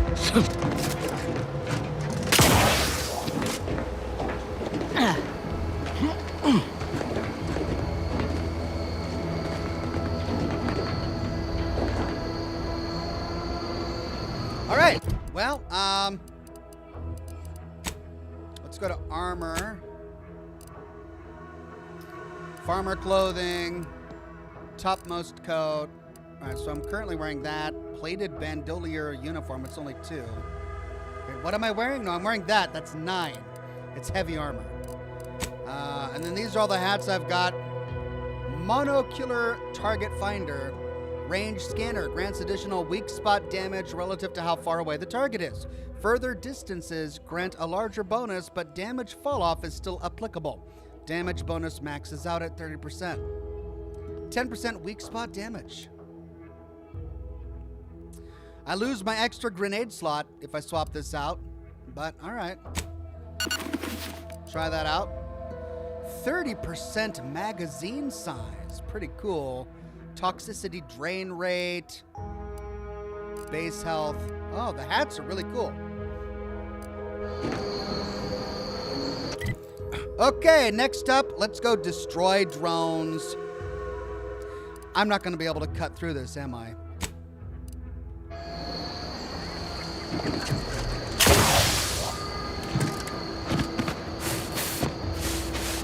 Let's try it.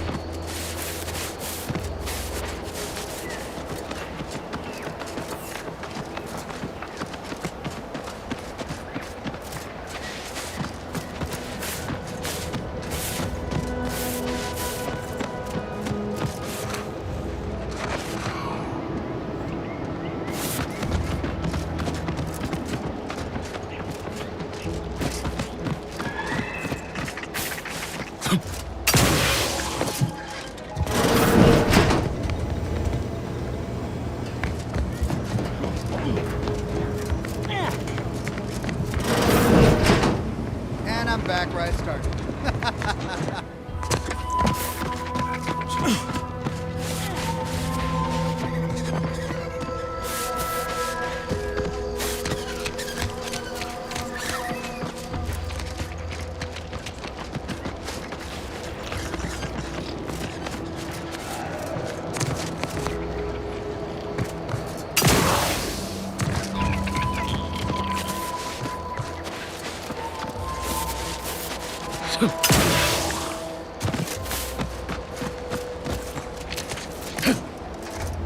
What have we here? It's the minefield. Oh no!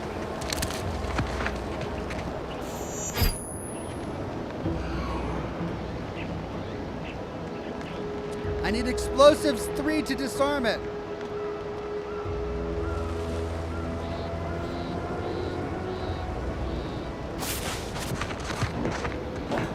Shock sock. Soak. Recipe shock soak.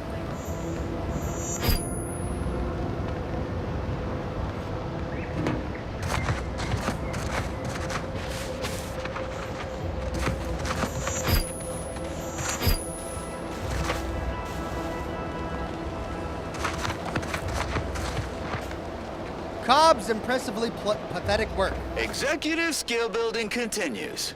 Well, at least for me.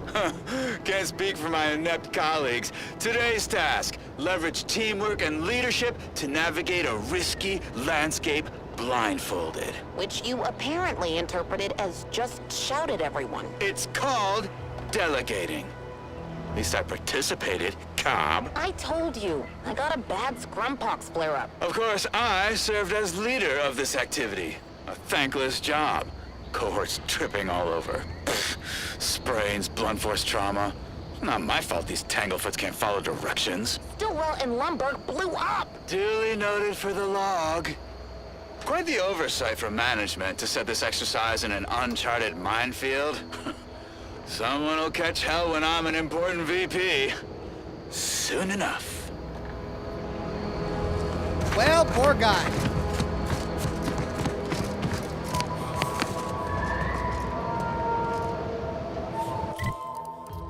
Okay, destroy the drones. So we need to go northwest.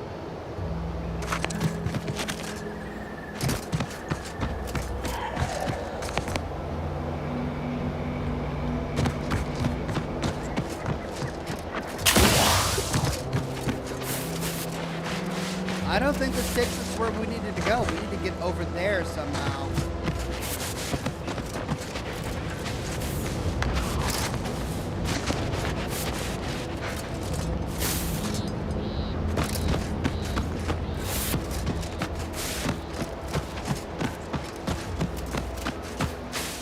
Alt Grendel gifted 5 Oxhorn memberships to the community. Thank you, Alt Grendel, and congratulations to Vestu, the Taper Tree Guru, Gomer216, Dark, and Patty W.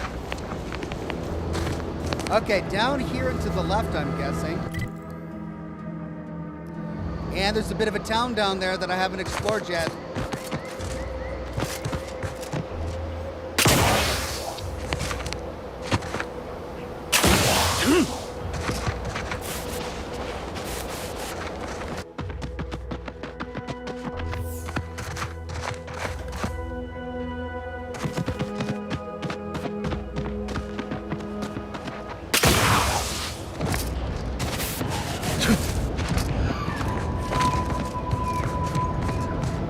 Got some silos here. Only a few buildings.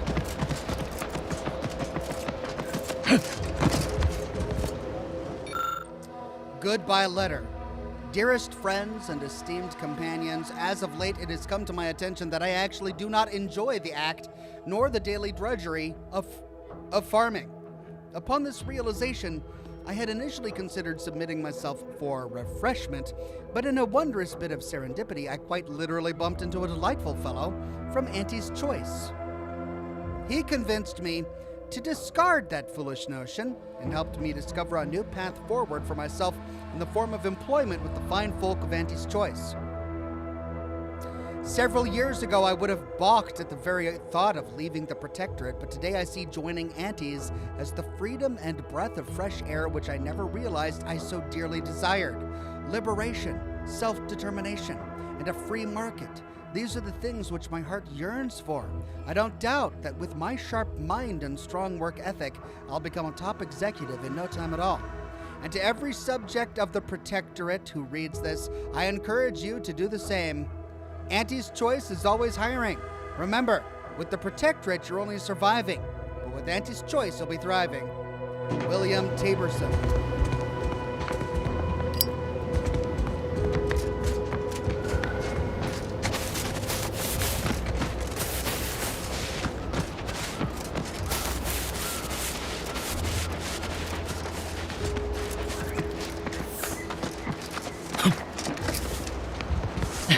Oh, what's this?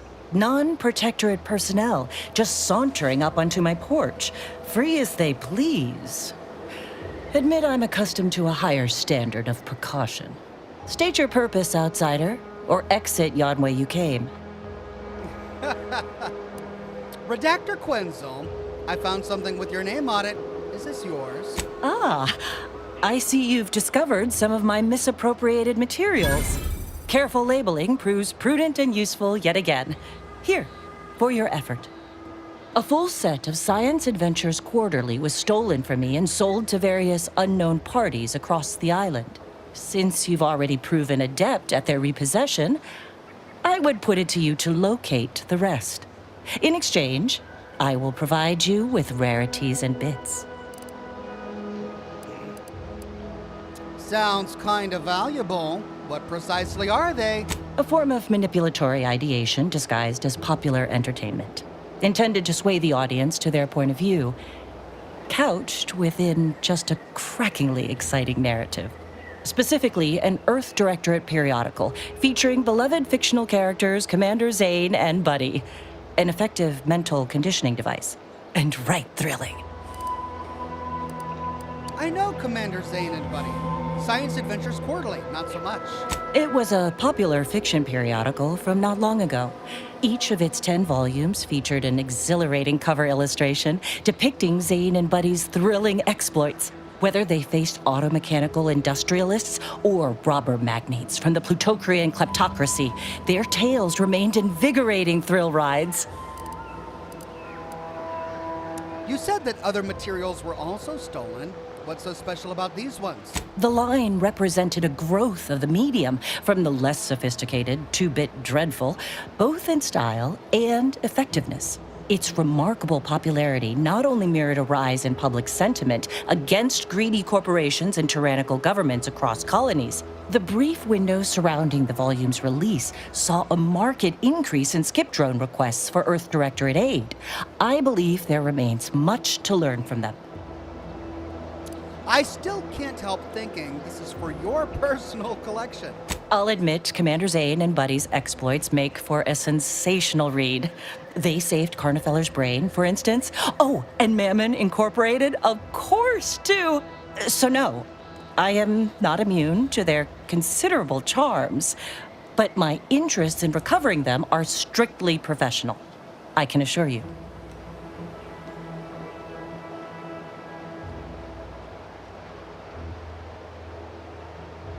Fine, just so that I get paid. Ah, quite right. In fact, delightful. I am pleased you are on the case, as it were. So very Zane and Buddy. Return again when you have another 4 volumes, and I will trade them for more valuable oddities. Stay true, outsider. Okay, 4 more volumes.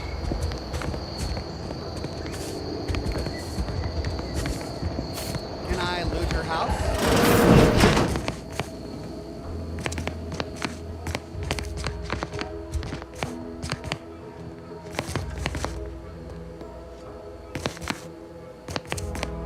Oh, she loves it. Look at that. She's a big fan. She's like the Sierra Petrovita of this particular cereal.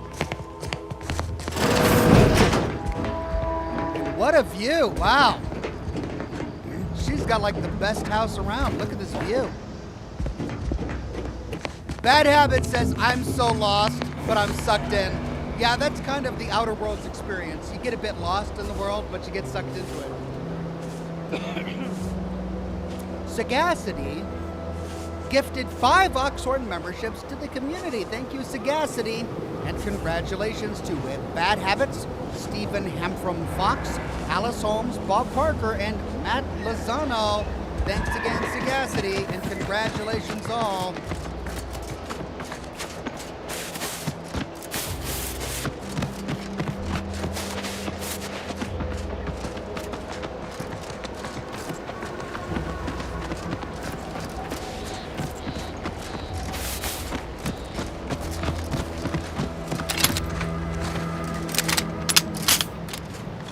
Liquidate us!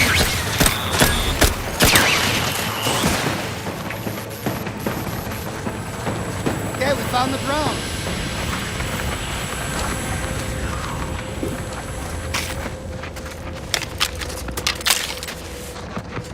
Well, this weapon is okay. I mean, once it levels up, it might be really good. I guess I gotta keep using it.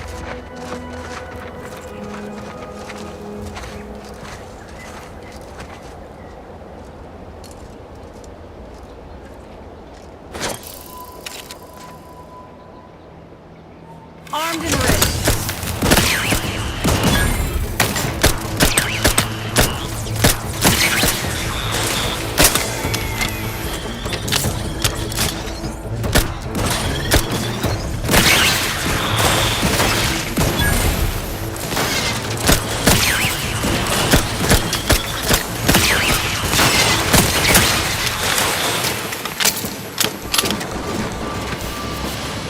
It's the pro.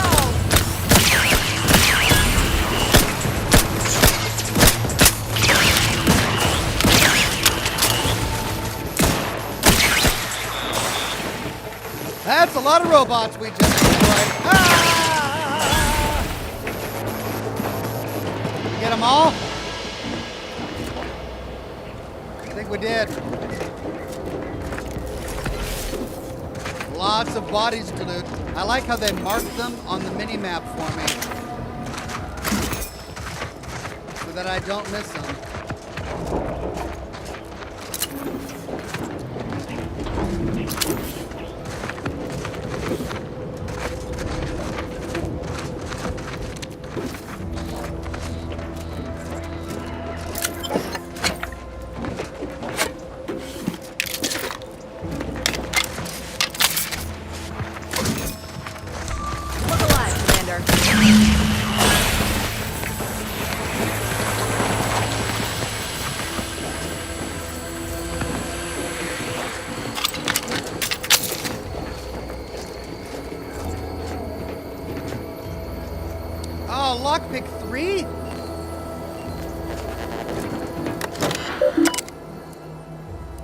Drone operator log. Test combat flights 001 to 004. We established a temporary base of operations as close to Fairfield as we deemed possible without risking detection. We then began directing small clusters of drones to harass the enemy at random intervals. None of these could be considered major incursions, but we unquestionably garnered the ire of Auntie's Choice's forces there. Note, mind that you handle them with great care, as they've been tuned for heightened hostility in accordance with their current task. An unintentional drop or fast movement could set them off. Ah, lockpick! Ah.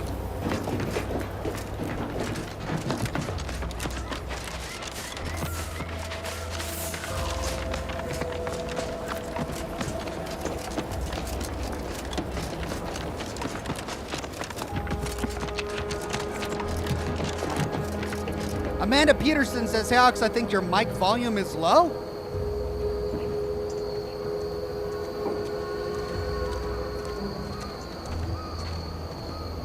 All right, I turned it up a bit. Let me know if that works. Was that everything? I think that was everything. Yeah. So I can go turn that in. Next side quest, the Brain Benders of Auntie's Choice. Speak to Vigilant Hogarth in Westport. And then I've got these, wait, no, I'm still on it.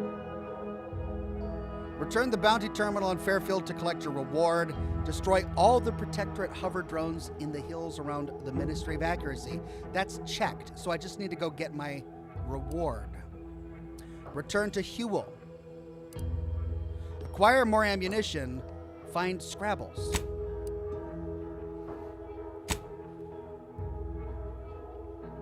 Okay, let's craft some ammunition to complete this quest. Being this close to anyway. Need something, Commander? Sure. Let's craft.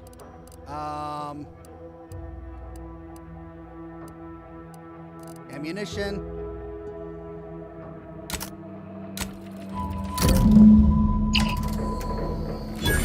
Okay, and I get 540 experience. Nice. So that should be completed now.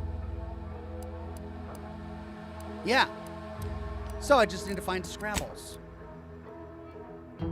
Over there. And then the rest of my quests are over here. How do I get way over there?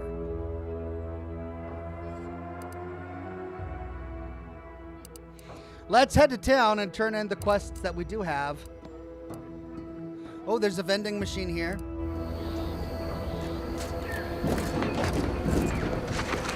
Somewhere.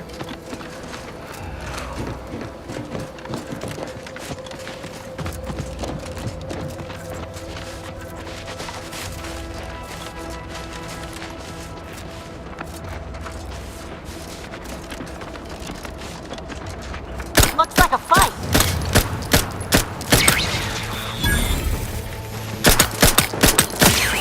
Give the wand and I'll take care of him, Commander.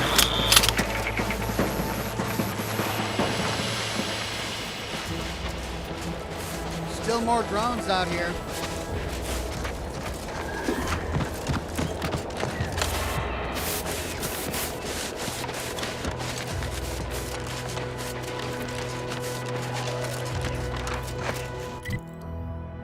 Okay, we're starting to go off into the hills. But I think we completed it. I think we can go and turn it in. So let's go to Fairfield.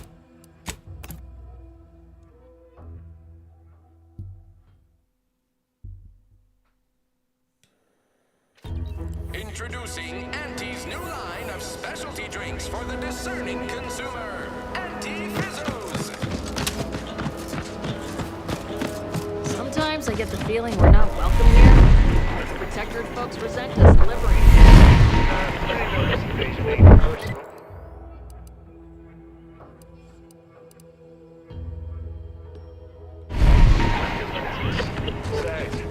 Told my manager a man is not a slice of nanner, Mr. Overby. Then I said I am more than some commonplace consumable item.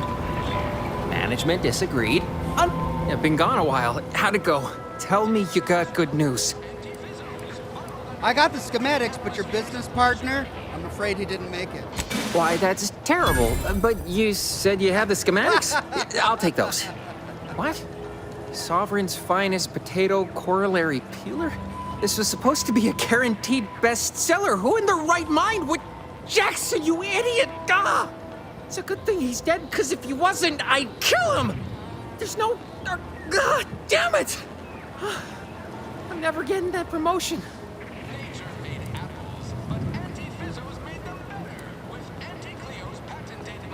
I thought you were all marketing geniuses who could sell anything. This is a good chance to prove it. This was supposed to be my easy path to a promotion. Must be something I can do to salvage this. Tell me, did you come across any other advanced protectorate technology while you were there? Anything more, well, easily marketable? Besides the jump boots that I got? What about these personal plasma thrusters? Yes, they're an old protectorate technology. Personal thrusters? No one would ever want such preposterous things. I'd be laughed out of recreant reclamation. Imagine, jumping about like a sprog. Ridiculous. Well, here's all I can spare in regards to your compensation. Try not to spend it all in one place. It's supposed to be categorically bad for commerce. In the unlikely event things somehow pan out and I get that big promotion, I'll see you're taken care of. Until then, take care. Well, good luck. Is that the bounties terminal? Yeah. Turn in a completed bounty. Turn in drone swarm bounty. All right. Capital job, bounty hunter. No longer will the drone swarm haunt the borders of Fairfield, nor plague the hollowed halls of Ministry of Accuracy. At your present rate of efficiency, the war will be over in no time. Now, how am I going to pay off my bar tab? Cole's going to take my spleen. Okay, well, we've got 3 points now, but remember, we've got to do our lowest. So we can't do observation, we can't do speech, we can do lockpick. That brings them all up by 1. If we start a new one, then we'll be forced to spec into it as well.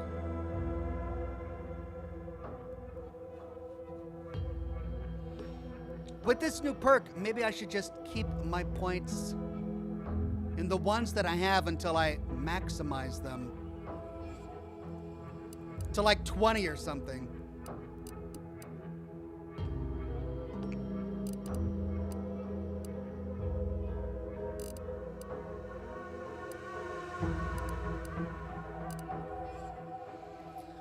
Although I did want to put some points in guns at some point. Let's do lockpick. And now I can't do lockpick. Let's do speech. And we got a new perk. Oh, come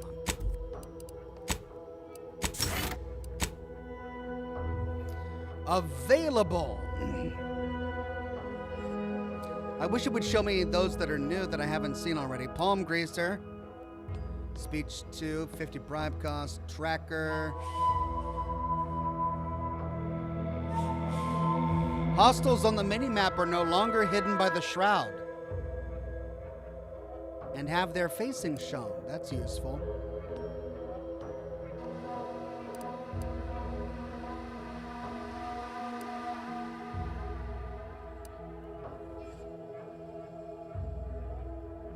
A new primer slot.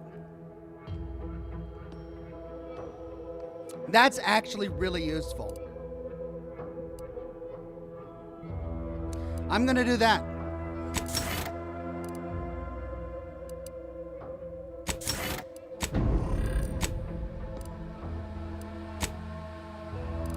There's my new primer slot.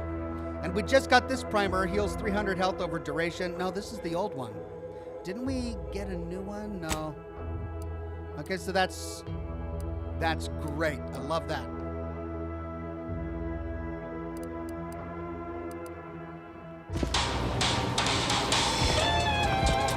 Okay, there was a merchant over here that I spec'd in speech in order to pass the speech checklist. But I don't remember where he's at. These incessant jingles over the loudspeakers. He was somewhere past the greenhouse, wasn't he?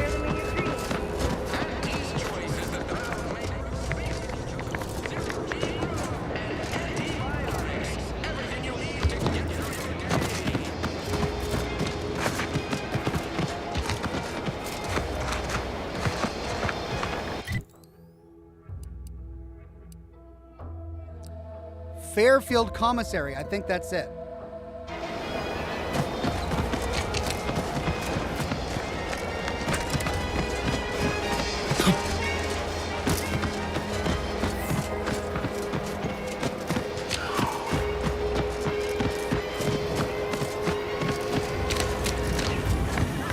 Welcome, welcome. See anything you like? How can I improve your day the Auntie's way? There we go. Do you hear any gnawing from the back of the room? I bet it's Sprats. Sprats again. Must be after the crunch. Please wait here. This'll just take a moment. Oh, and while he's gone, I can steal stuff. No sign of them Sprats, thank law.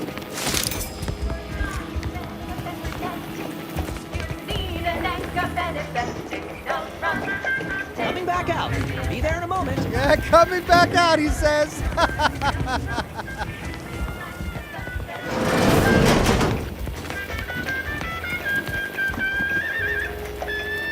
So I could distract him long enough to steal.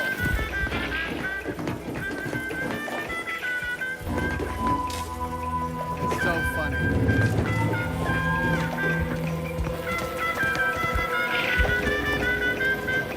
How can I improve your day the Auntie's way? Let's go to the vendor. Gladly. No better choice than Auntie's choice.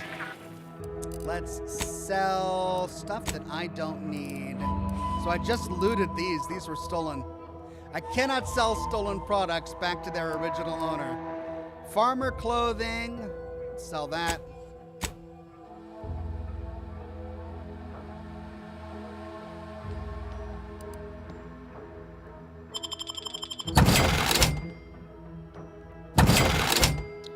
Engineer hat, 10% base health. Topmost coat. It's got 2 slots, but it's only got an armor of 1. I really like the look of it, though.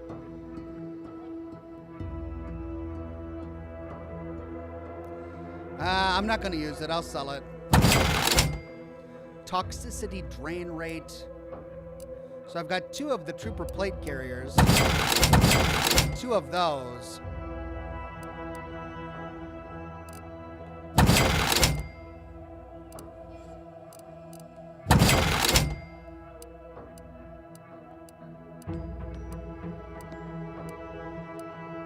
These are essentially the same.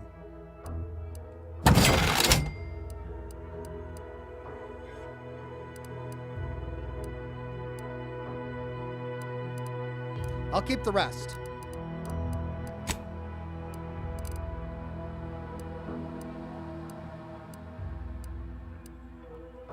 Do I break these down or sell them?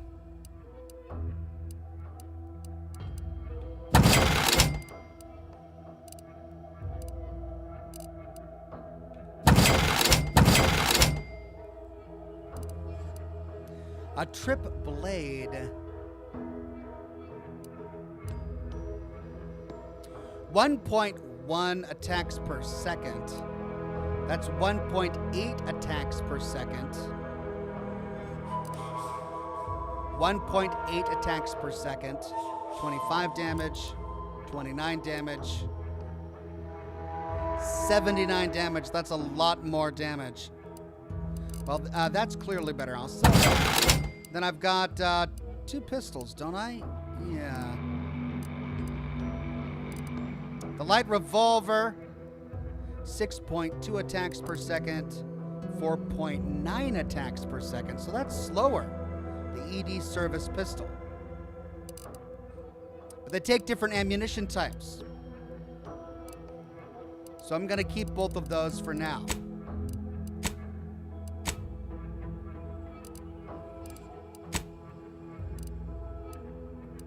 Okay, I'm gonna leave it at that for now.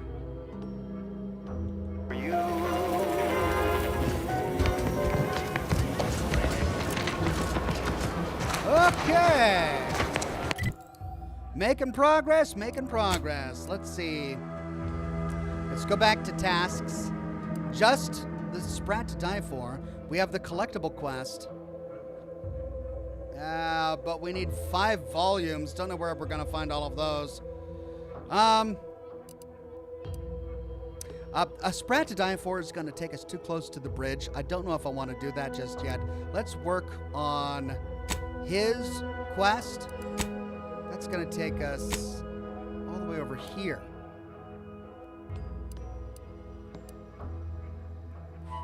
How do we get over there? I guess we follow this road. This is our primary quest. I want to do that last. So let's follow the road out of town to the east. Then that'll take us to a road over here that we can take north to hit this section over here. Right.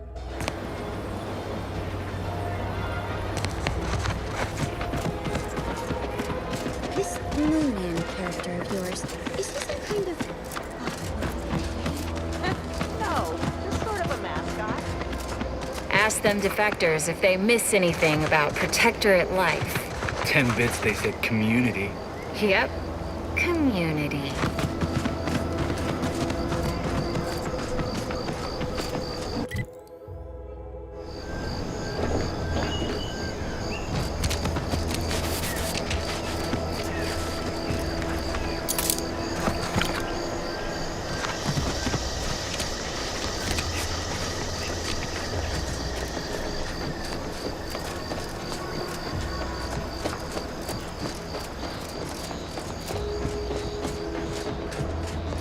Okay, the road should turn right here, and then we follow that all the way.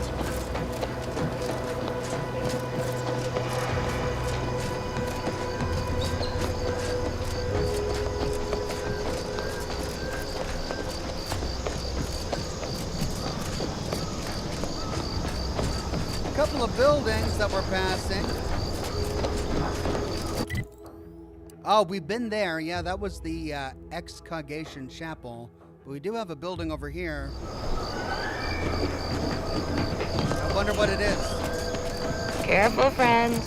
Reckon there might be a few loose raptons wandering around. No, that's not just truly reliable for raptons. Let's check it out while we're here.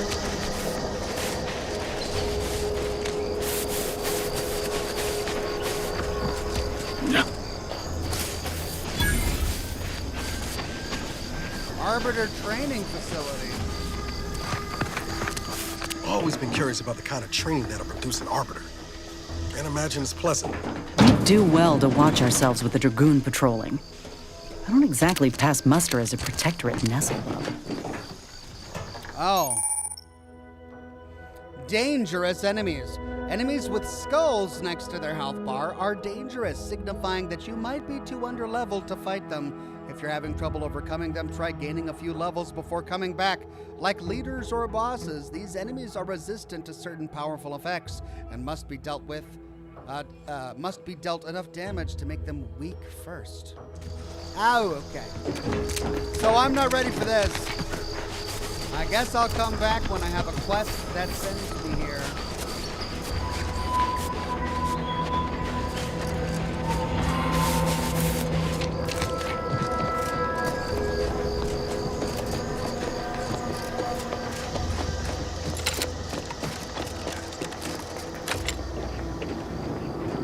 Careful of friendly fire if you head down past the farm.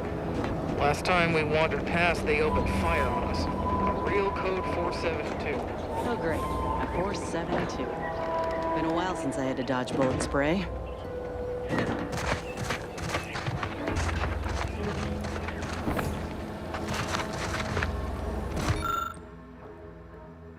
Auntie's Choice Biomass Weapon Workbench. It appears that someone gave up halfway through a project. You have all the ingredients and parts needed to easily create several biomass grenades, but sadly I don't have the traits.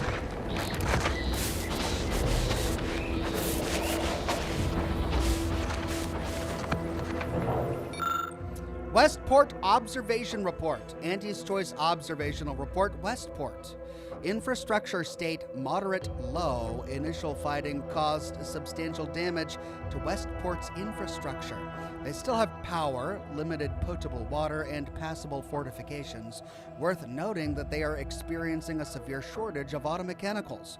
Morale state moderate. Morale is holding in Westport. Subjects still believe that the Sovereign will swoop in and save them. This resolve seems rather fragile, though.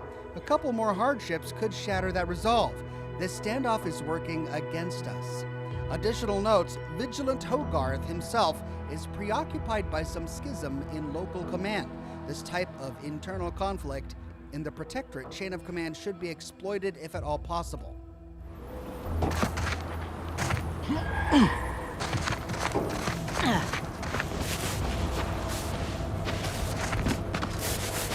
Westport is where I need to go for the top hat guy. I don't even want to think about the damage those Crabbles are gonna do to my machines. They're Crabbles. They ain't gonna do nothing to your precious terminal. Only thing they're a danger to was us. Yeah, you may have the right of it. Just ain't. Word is, Milver Street is ordering a watch on the Protectorate survivors in Westport. Okay, so this is the exact same note. Once any change is reported. I hate that kind of work. It always sounds like so much effort. That kind of thing ain't even on my contract. Milver Street is offering... Scout report. Yes, sir. Looks like the repair center is still out of order, sir. Excellent. At ease, Scout. Glad to hear that they haven't...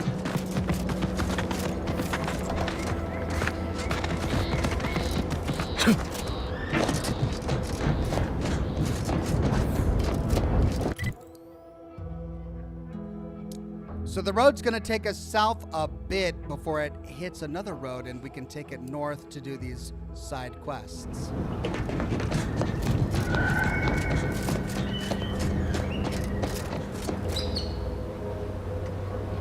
Deuteronomus says talk to them, get the mission to kill Scrabbles, I think. They weren't named, so I didn't talk to them, but okay. Hello. And goodbye. Why are you pestering me? Do I look like middle management? Put it in a memo. Can't you see I'm on the clock here? Take it up with the head office. If you're wondering why there's so many engineers sitting here in the rears, can't help you. Sorry, Settle your wares. stuck here on standby. Yeah, I didn't think they were going to have anything for me. Usually it's only people with names. Careful of friendly fire if you head down past the farm. Last time we wandered past, they opened fire on us. A real code.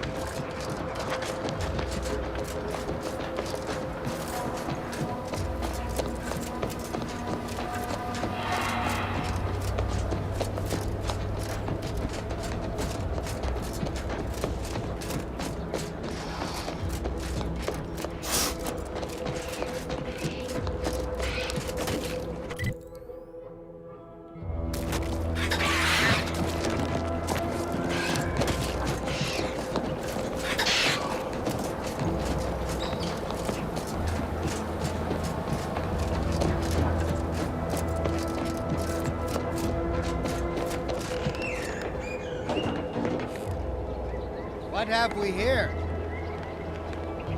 This one is doused in radiation or something.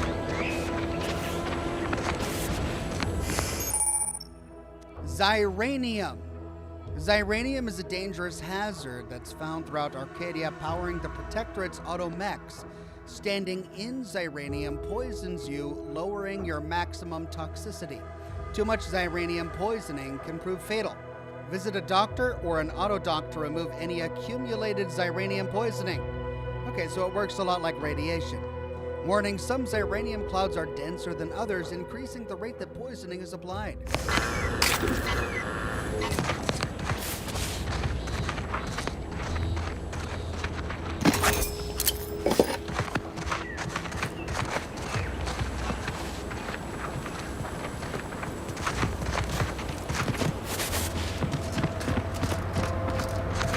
Okay, well, I'm glad I got that introduction.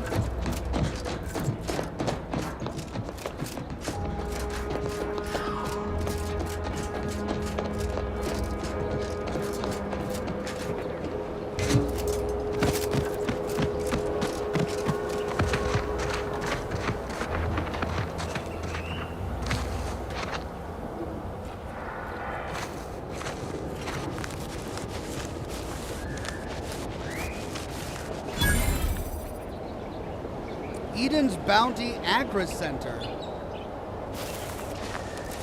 What do you mean you're leaving? Shift's over. I have a life outside this place, you know. A life? Outside our lab? No. No. Audacious advances requires commitment. Absolute commitment! Squaring up. These Antes soldiers seem twitchy to you? Might want to sneak our way in. Jeez.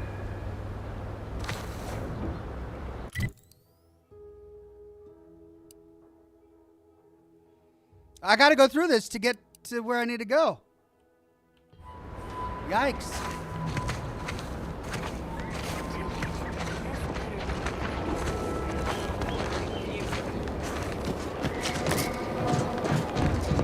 Maybe I can avoid them if I go this way. Yeah. So this must be Westport down here, I'm thinking. Yeah, Westport.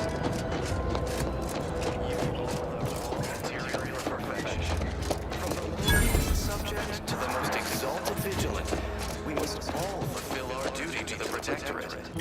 Okay, so I've got to win the hearts and minds of the people here for the top hat guy. And I gotta find a couple of people for my side quests. We're all in this together.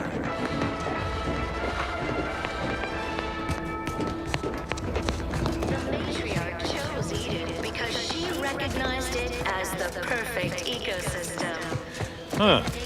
Well, at least it's not shooting the water anymore. And rich natural resources represent... Visitors, huh?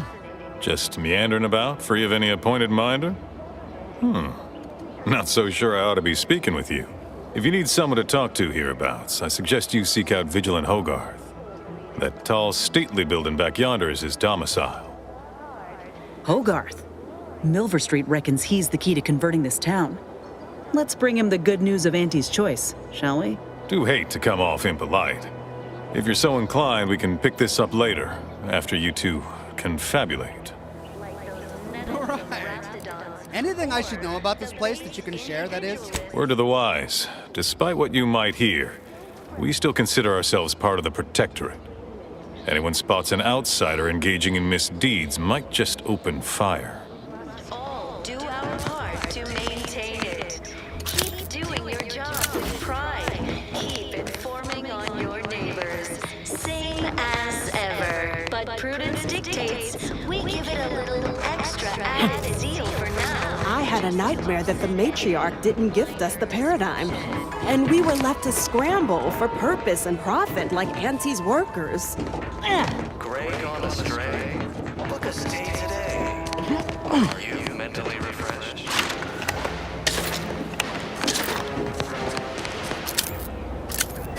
Under Protectorate law, we are bound to inform you that you have entered a recreant locality. Record states as follows. All inhabitants are declared treasonous. How empty are the lives of Auntie's subjects that they need to rely on consumerism to find meaning? Manipulative, indoctrinatory falsity.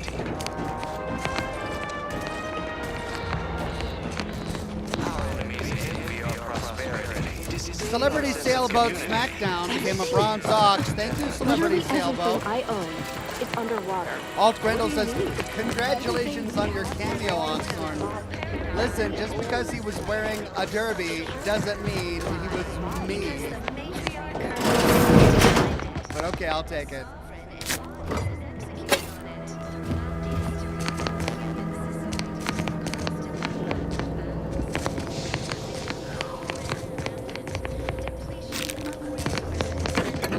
Those were 60 bits.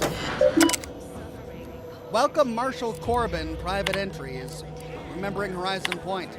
After the calamity at Horizon Point, the Protectorate needed someone to blame. The Sentinels found me, imprisoned me, interrogated me, and if not for the Vigilant defending me from accusations of desertion, I might have been destined for mental refreshment or worse. Instead, they merely checked my demerits. Thankfully, Oxhorn, true to their word, expunged my record. He survived! Yay! They didn't just give me a clean slate, they made me pure in the eyes of Central Command. But at what cost? Did they not also make me a liar? No. I have a second chance to deserve this unblemished record. I must make good on it. It's Marshall Corbin! Doubts. How many years has it been since the disaster? And yet I'm still tormented by questions. The Protectorate is infallible, so how was Horizon Point breached to begin with? How could our glorious system have come under attack from such chaos? No. These doubts are poison, the sign of a discorded mind. And to believe the Protectorate could be better than it is would only be admitting its imperfection. Clearly, I am the one in error, failing to understand the paradigm's grand design. If only I had Montelli's clarity. He has remained a bulwark in these perilous times. I should be so fortunate to live up to his example. Montelli is under a great deal of pressure. That much is obvious. I've known Umberto a long time and have never seen him so persistently agitated, so changed.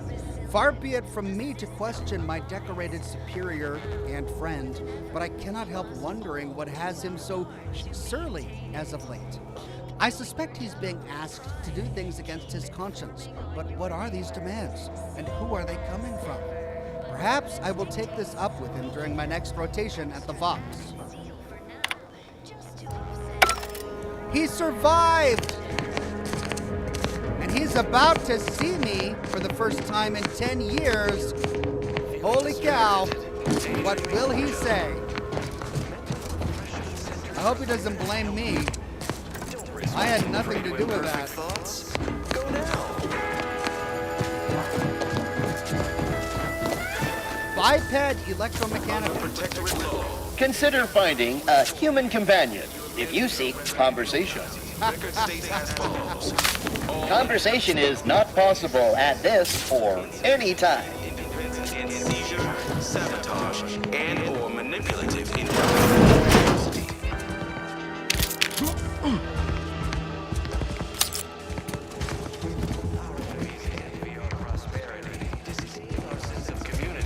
They sneer at our contentment.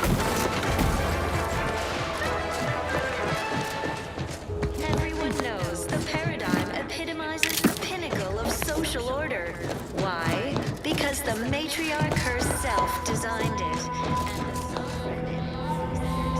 Keycard Westport Generator.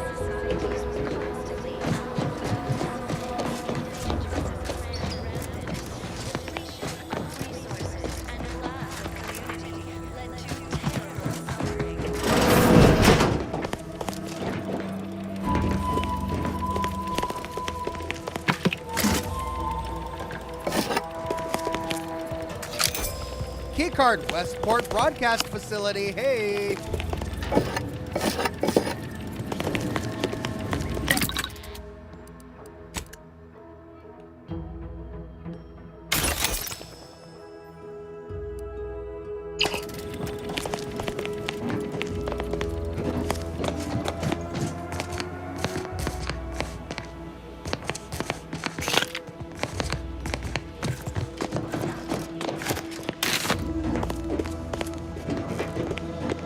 word on the wireless is that Auntie's choice is years behind us sociologically.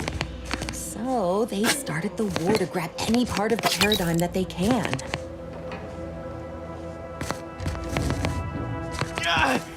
Well, it's infected.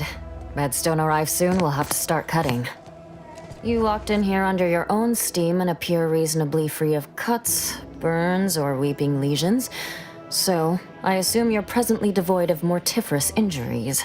Good. Because we've got more of that than we can handle. Rish Kabora says, "Hey Ox, are you back to streaming daily again?" I'm not, no. Today and yesterday were just special occasions because I really love this game, and that's it. What the void happened here? You haven't heard? When Antes invaded, they broke the seawall. Flooded nearly half the town below, where most of the domiciles were. A number of our subjects drowned. Oh no. Others got concussed, or even crushed. A few were electrocuted or exposed to caustics. Took a while for our water purifier to catch up, so some drank tainted water, which is not good for you at all. I'm glad it's working again. You should take these folks to Fairfield to receive proper medical care. Oh, we've all heard about Auntie's Choice grafting labs. Only cost you an arm and a leg.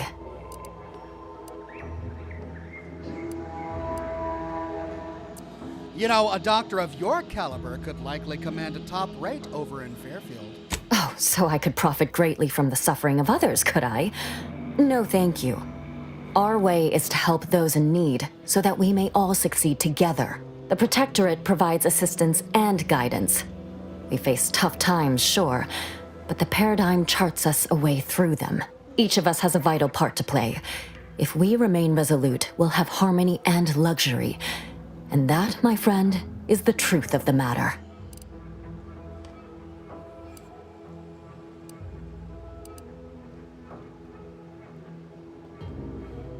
If the Protectorate was all you claim, they'd be supporting you right now.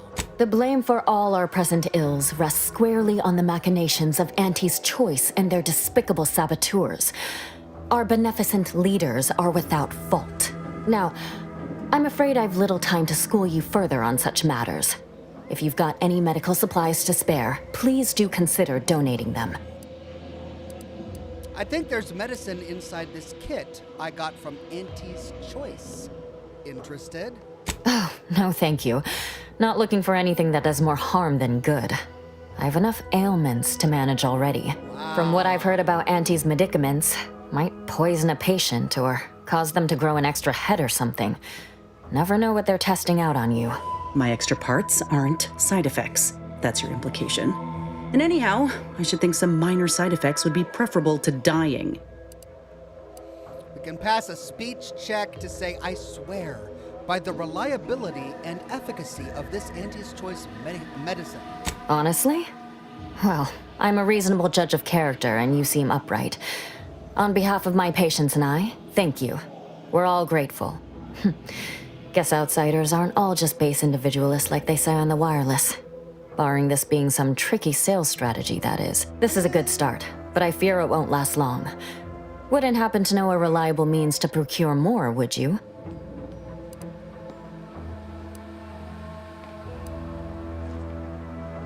You can have as much of any product you need if you buy it in Fairfield. They'd sell to us?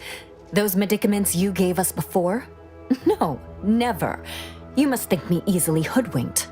Our societies are sworn enemies.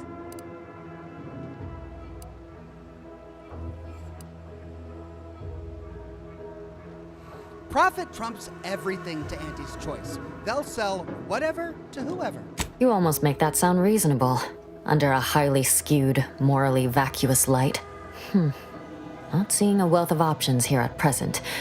I can watch my patients die, then face execution, or we can resettle elsewhere and remain alive. I lean toward the latter. The abandoned section of Westport ought to have some supplies. Should be enough medicaments down there to help our injured survive the trip to Fairfield. It's perilous, though.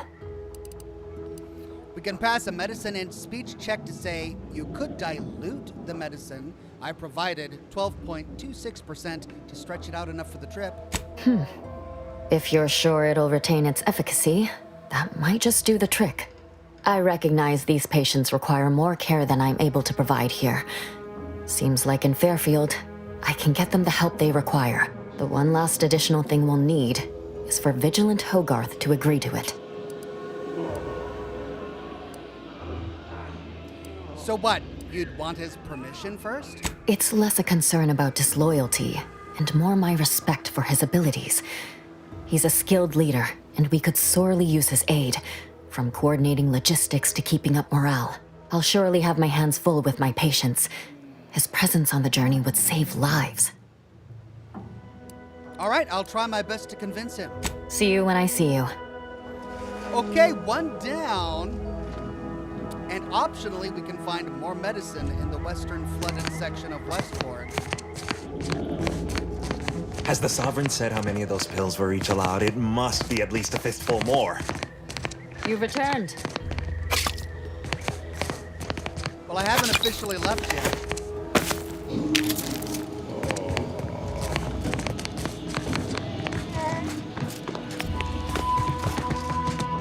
Those pills were magnificent. Are they part of a new paradigm? A mentally refreshed subject. A perfect society demands perfect thoughts. Oh, dear.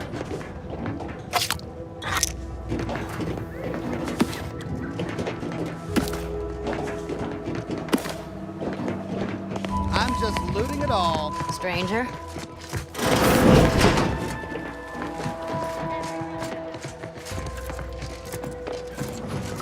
Okay, that's the front door. We came in from there. We looted everything through here. Let's go upstairs.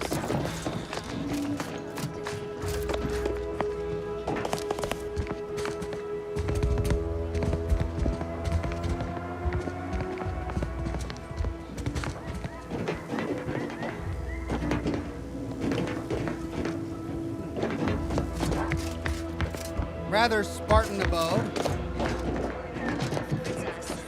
Greetings. Of contentment and plenty. It is my esteemed pleasure to welcome you to Westport, once a shining testament to Protectorate excellence, now a picturesque example of the evils of corporatism. But where are my manners? We do not have much, but please let me offer you some victuals. Tut. I insist. Serving Unit 1. Something for the visitor at once? Confirmative. Perhaps you're wondering why I'd open my arms thusly for a stranger. Simple. As the guiding light for humankind, we always put our best foot forward, regardless of circumstance. Scariest Bubble says, still playing 1, how's 2 comparing? It's really fun. I'm enjoying it just as much as I enjoyed 1. Alt Grendel says that the chat is saying that my mic volume is still low. It as the perfect ecosystem. The native flora and fauna. Okay, I cranked it up as high as it'll go. Rich natural resources represent Hopefully that'll help. a fascinatingly complex ecological network. To govern it, We can pass a professor check to say, I see you found out that using retaining walls to hold back an ocean rarely ends well. I beg to differ. Those walls have stood for over a century and would easily have stood for another, were it not for Auntie's greed and envy and explosives.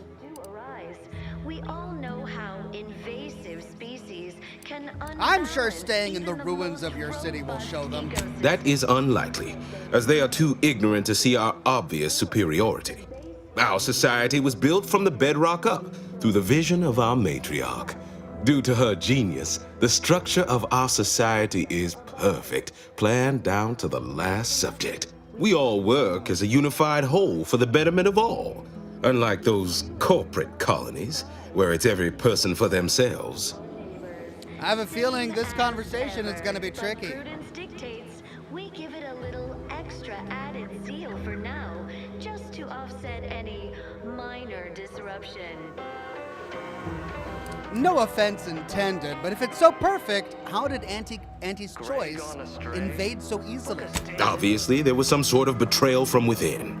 Even a perfect society has its malcontents, and selfish consumerism is an alluring drug for weak minds. But consider all we've achieved that others have not. Why, we've even eradicated manual labor through our perfection of auto mechanicals.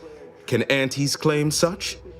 In defense against seizure, sabotage, and/or manipulative indoctrinatory falsity. When you mentioned betrayal from within, you meant from the Order? I will not speak of them. I dislike even doing so indirectly. That brings me to a matter I'd like to discuss with you, actually. I believe something still can be done. This town can be saved, its people given a reprieve. Were we to acquire the one thing vital to our existence, automech parts. What? Comestibles served. We of the Protectorate pride ourselves on our mech programming. Among the vigilant, it is even considered something of a sport. We are not miracle workers, however. Without parts to work with, we've no hope of remaking our mechs to do tasks beyond their initial functions. We need repair mechs, domestic mechs, not combat ones. Serving Unit 1 here is about as much as can be accomplished without replacement parts. We can pass an engineering check to say it would only take a few variable gears and essential motivators to serve your purposes. We are of like minds. We lack not the skill to do so. Our wily chief mechanist can reprogram the mech, but not without parts. Unfortunately, we lack ready availability of said parts. Thank the Sovereign.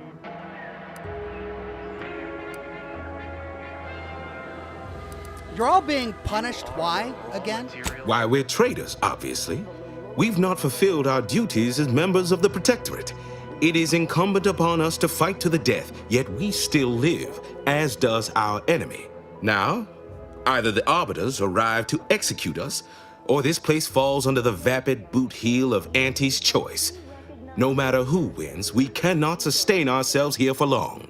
Native flora and fauna, the pleasant atmosphere, and rich natural resources. Lost me on that last part. How can a boot heel be vapid?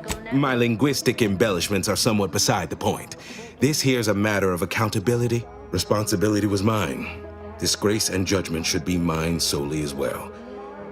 My intention is to absolve my subjects of any and all such blame.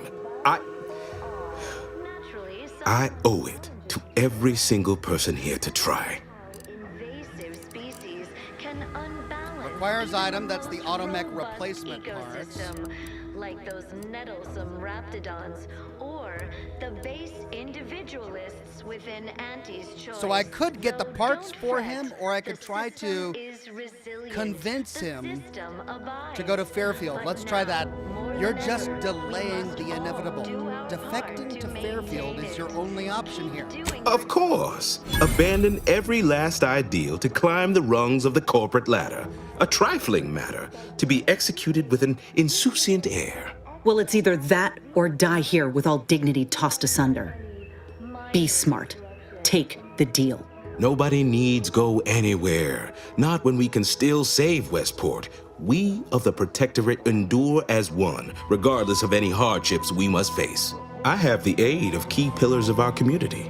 Several persons of note and good character who stand with and by me. And our town still functions. Our automechs are still running, mostly. We have a generator to power them, fresh water, the reassuring voice of everyone's neighbor Prudence wafts from our loudspeakers. Inhabitants are declared treasonous due to insufficient zeal in defense against seizure, sabotage, and/or manipulative indoctrination. Sounds like you're trying to close a hull breach with spit and sprat hinds. Mock me if you must, but the matriarch herself made greatness out of little. I have a brighter future in mind for Westport, one you can help with, in fact, rather than dwelling on dark maybes and scenarios of worst imagining. Everyone knows the paradigm epitomizes the pinnacle of social order. Why? We can pass an observation check to say apologies if I hit a nerve. We can change the topic. Not the first to question my judgment, nor the last, I suppose. One expects a certain lack of social graces from those raised outside the Protectorate. Let us talk plainly. What would it take to secure your aid? Lack of community led to terrible suffering. Poor dears didn't have the firm, benevolent hand of the Sovereign to guide them. Here on Hold on, I think I'd like to hear more about your situation here first. Certainly. What would you like to know?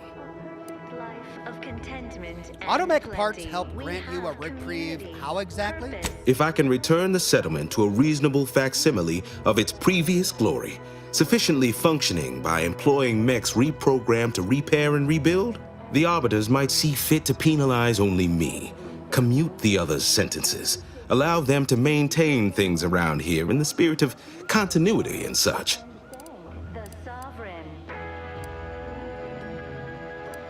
Half the town is presently underwater. There's no getting around that. Hence my use of the term reasonable facsimile. It's a gamble, no arguing that. But anything else is simply giving up and waiting for the end. Okay, Chad is saying that the mic volume is getting more and more quiet, which is so weird as I've been turning it up and up. Chose Eden because she recognized it as the perfect ecosystem. The native flora and Check. Let's try that. Check. Now I've got clipping on my end. Hopefully that's loud enough. represent a fascinatingly complex ecological network. To govern it, the matriarch working Okay, well, my only option now is to get the parts. I might be able to help find the parts, but we'd have to discuss compensation. What sort of payment do you seek? Don't imagine we have much you need.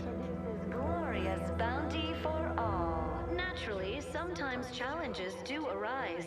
We all Deuteronomus says you need at least one more person beside the doctor. balance even the most robust ecosystem. To convince him that or sabotage everything. Yeah, that's what I wanted to do. Within Auntie's choice. Though don't fret, the system is Well, you have intimate knowledge of the Vox station's workings, correct? Enough to lead and inspire those who work there, once at least.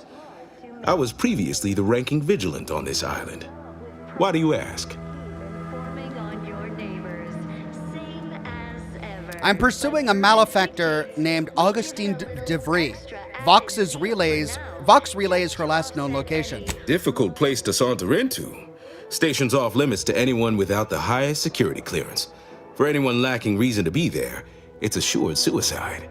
In exchange for the automech parts we need, I can provide you means to get inside. Never dream of such a proposal in days of reason and quietude. Yet such is the here and now we find ourselves in. Okay, so I mean, I like this guy. I really do. I think he's a decent man who wants to help his people, yet he's brainwashed by this protectorate and is just slavishly obedient to them. And Auntie's choice, I mean, they've got their own problems, but I think they'd probably fare better under Auntie's choice, all of them, including this guy. I still need to think about it. Let me leave.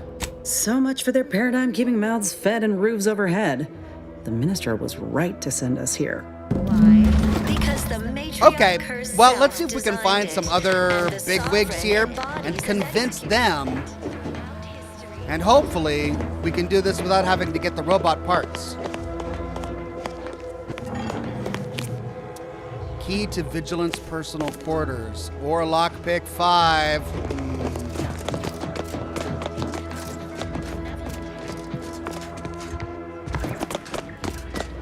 Yeah. Right, let's keep exploring.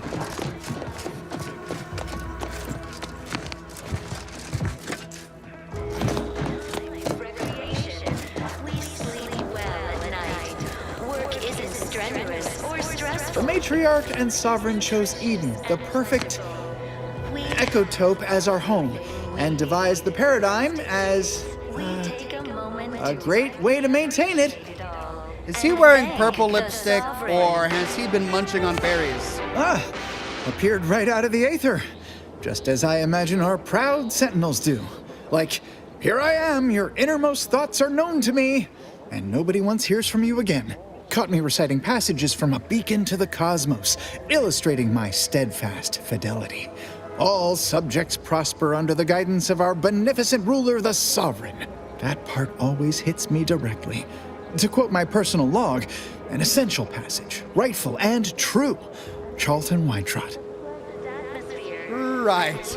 Natural resources represent a fascinatingly complex ecological network. There's a purple stain all around your mouth. What is that?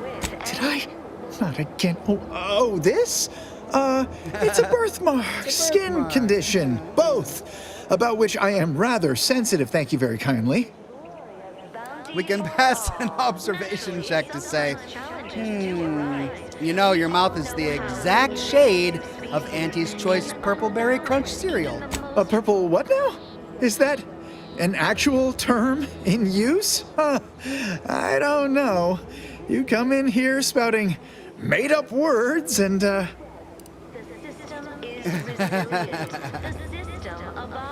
Well, let's see. You show signs of acute artificial sweetener fixation, Charlton. Trust me, I'm a doctor. Oh, of course. A purple berry crunch is seeping with perturbatol, artificially designed to induce jounces and jitters. Beyond sugar lies perturbatol, a reference you'll no doubt recognize from those keen Auntie's Choice commercials. Feeling distracted? Daydreaming on the job? Mental refreshment centers are there to help you. Don't risk falling prey to imperfect thoughts. Go now. Well, let's try and pass a professor check to say, laws, no. I prefer quoting oblique passages from impenetrable books. Why, they are certainly inspiring.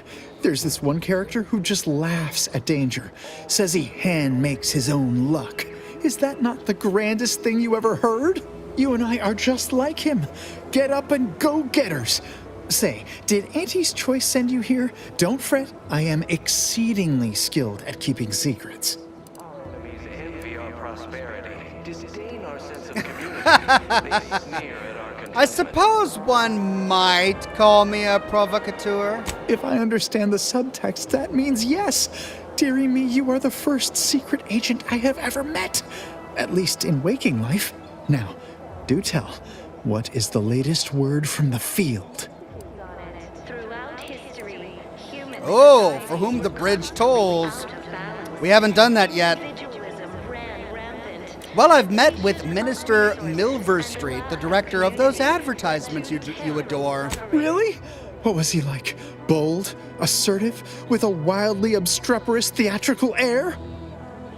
Naturally. He wants you to come work for him and help sway others to move to Fairfield. An audacious proposal. Yet this place, despite its recent humidity, remains comfortable and familiar. Well, did I mention the signing bonus is a case of Purple Berry Crunch? With a full case, I might gorge upon such sweet goodness morning, noon, and night. All right, hand it over. Oh, but what would vigilant Hogarth say? What would everyone say? I can scarcely imagine it. Abandoning my community only to satisfy my gastronomical urges and risk-taking attitude. No, I couldn't leave unless Hogarth ordered everyone to go.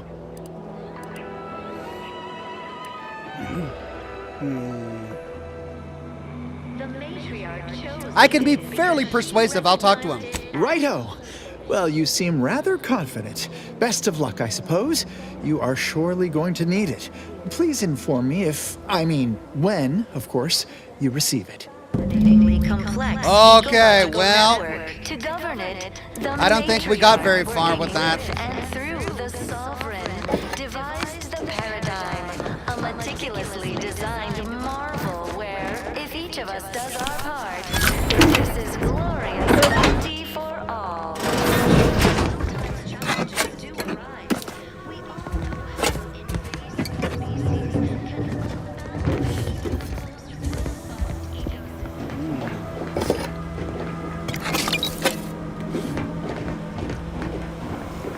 So, is this where I go to sabotage?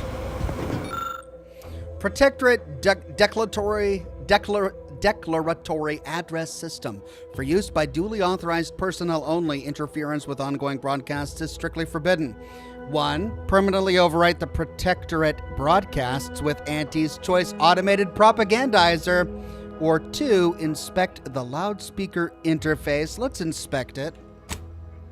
The interface for the loudspeaker system in Westport allows authorized Protectorate subjects to update which audio cartridges to play. Okay, well, let's put on some marketing propaganda. You overwrote the Protectorate broadcasts using Anti-Cleo's Choice automated propagandizer.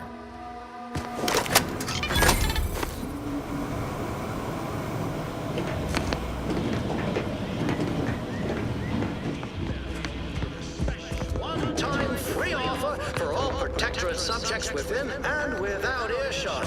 What do I provide? Information. Did you know that That doesn't sound like a sanctioned communique.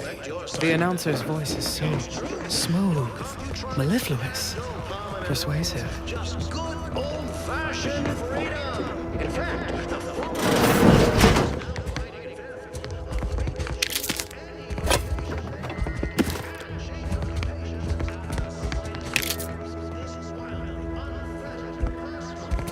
Do the advertisements help Auntie's folks straighten out their minds? Is it their version of our mental refreshment? No, it feels like some kind of punishment. extend my personal invitation to you all to join Greetings, non-protectorate wretches. With regret, I must inform you that those outside our glorious society may not take freely from our stocks, as our subjects do. However, I may offer you a limited selection of premium items for moderate respective fees. Vendor. Initiating. Okay, what do we got? Mag picks. Adrenaline Edge Mark III. Advanced Decryption Key. We need that for our companion quest. Revolver, barrel, utility grip, shock soak. All right, nothing else I want. So-called superiors would have you believe we're unscrupulous interlopers. Certainly, a session of mental refreshment will help you. I was sad for a moment because my house got submerged in the flooding. Then the wireless told me everything was splendid. Now I feel much, much better. They say they offer you direction, meaning, purpose.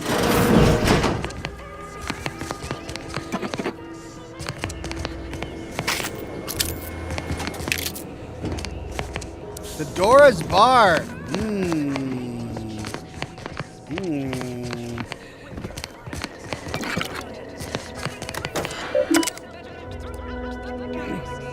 Maintenance log repository.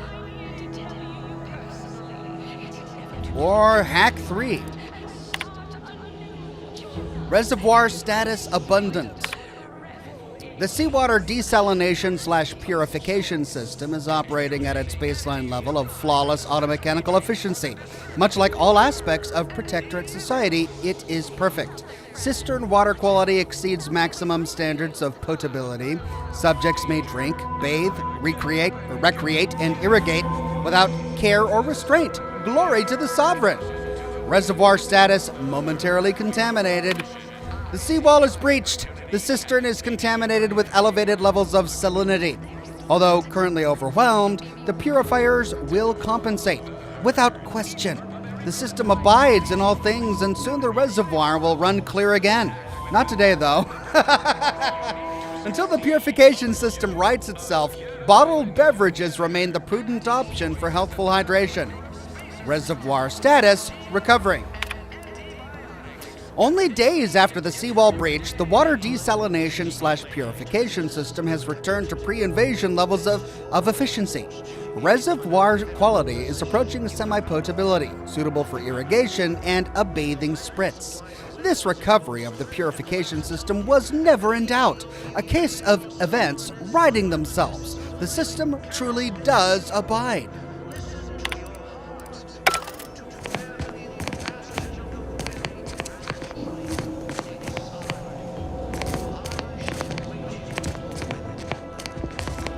The door is barred. You want Auntie's choice. A statement of a typical Arcadian Titan flower or Colossus Gazera is responsible for dumping several pounds of local atmospheric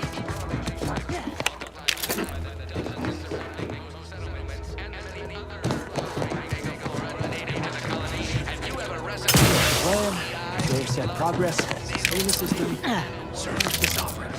Fine quote. My favorite is. Okay, well, I need to go down into the water to get this guy over here. Did I go into all these shacks over here?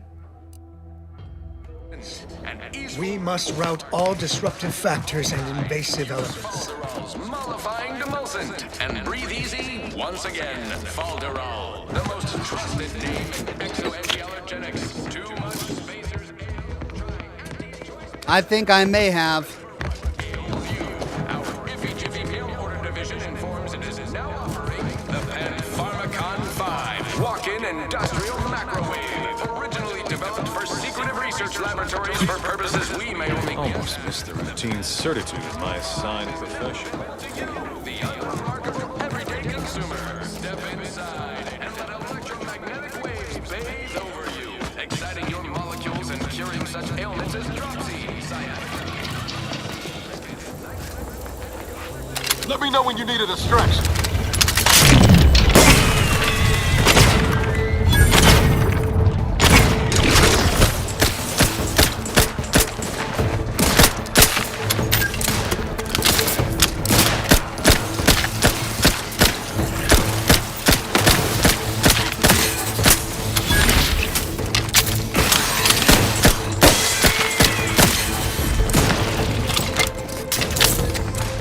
Rookie's reward gained a level. Nice.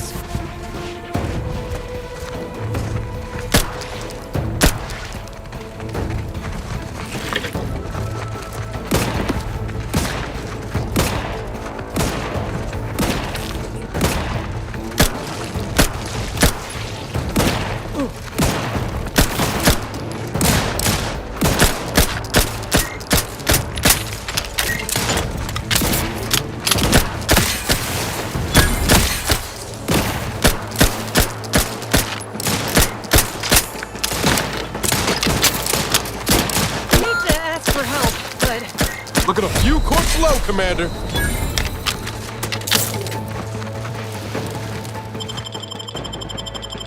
Back in business.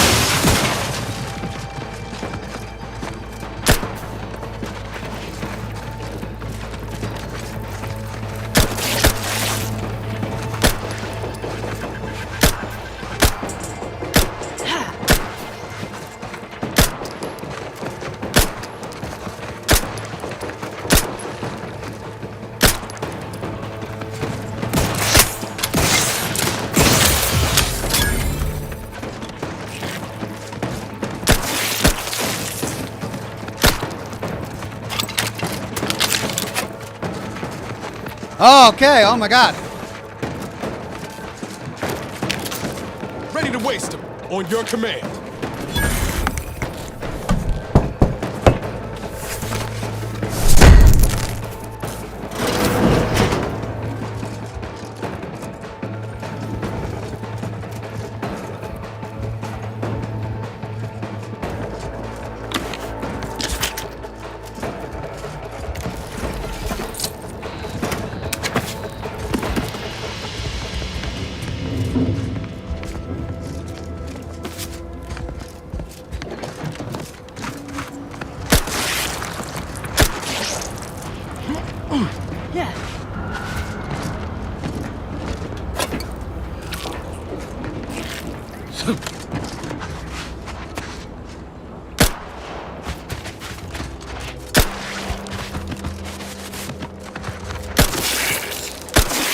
Time to earn my commission.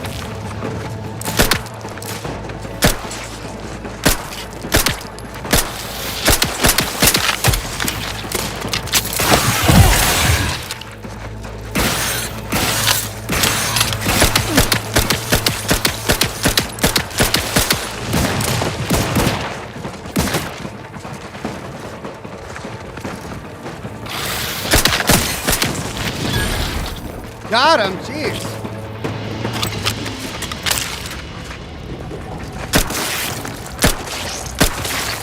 Using a lot of my ammunition here.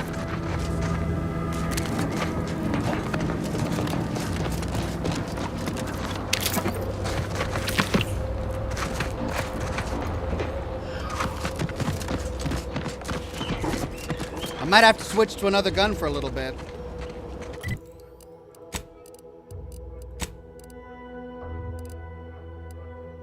Short rounds, that's the same. Because that takes That also takes short rounds. Oh. They all take short rounds?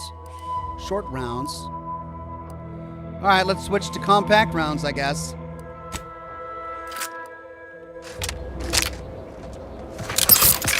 Oh yeah, lots of compact rounds.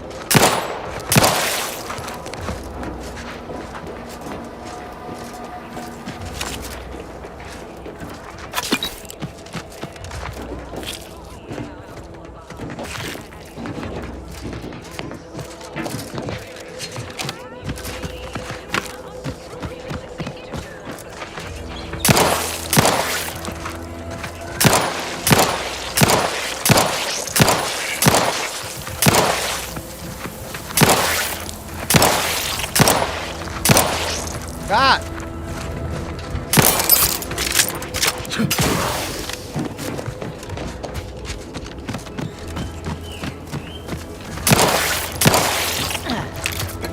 Okay, that's where we need to go for the quest. But let's explore some of these outbuildings first.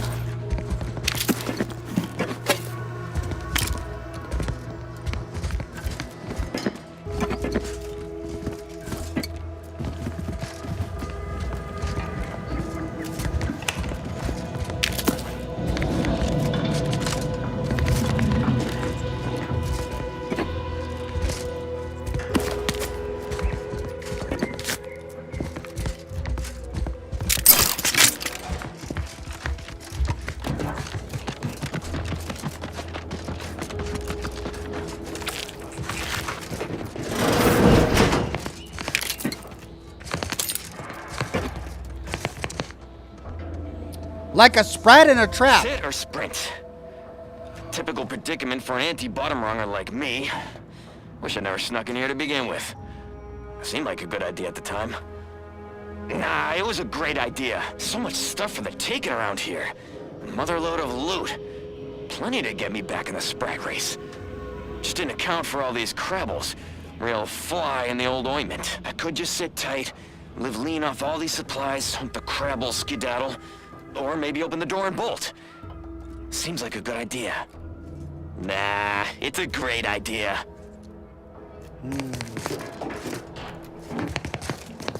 Didn't work out so well.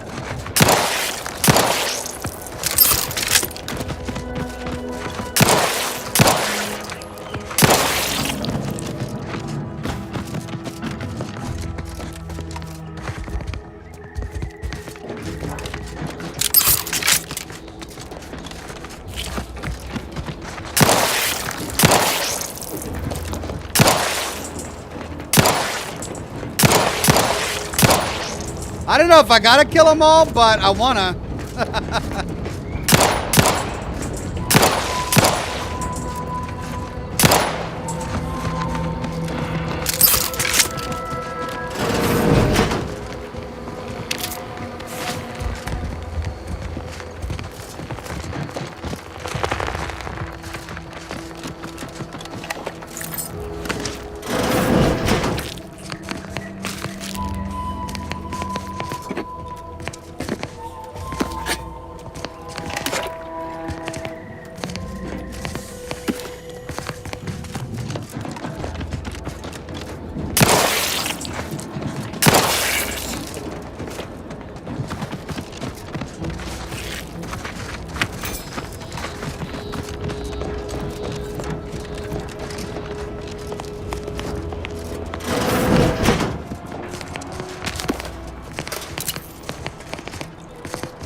Hey!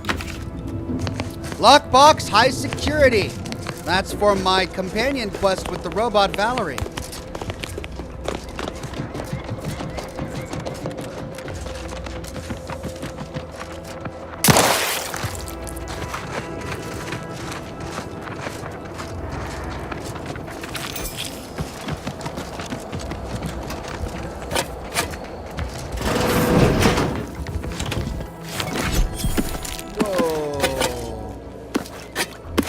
Getting all the loot.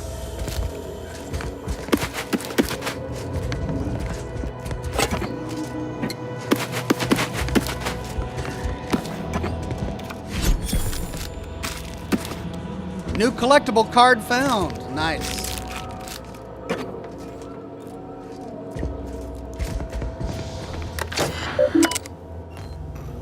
Oh, it's Charlton's home. Enter passcode already left written in. Go, go, go getter. 1. Hidden ambitions. Were it but offered, I would revel in the life of a minor functionary within middle administration, but such is not my lot under the Protectorate.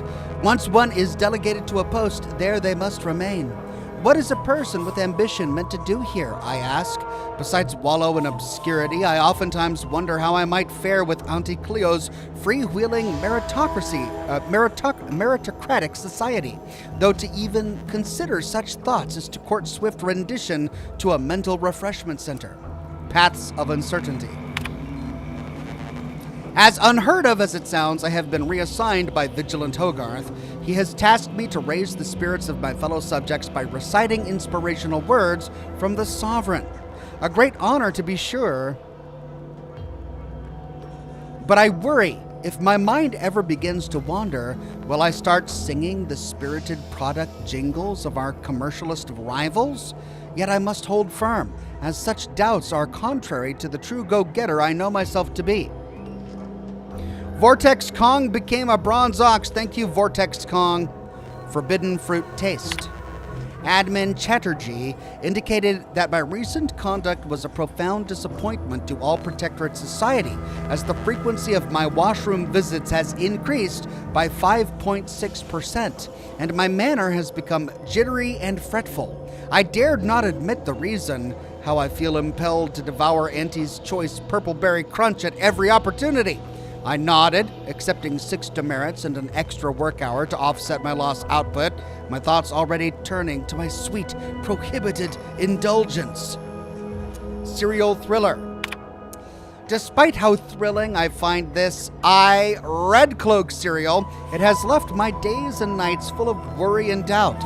Like all who tune in, I cheer at the exploits of the lone righteous sentinel as she nabs hidden sympathizers intent on undermining our Protectorate.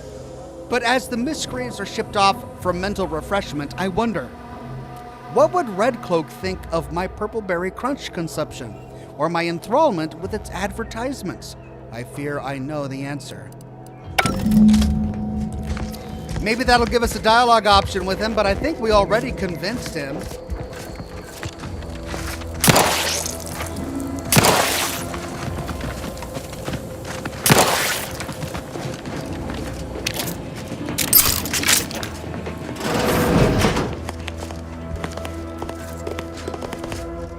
Hey, Science Adventures Quarterly, Volume 1 of 10, a fictional periodical chronicling the exploits of Earth Directorate agents Commander Zane. Okay.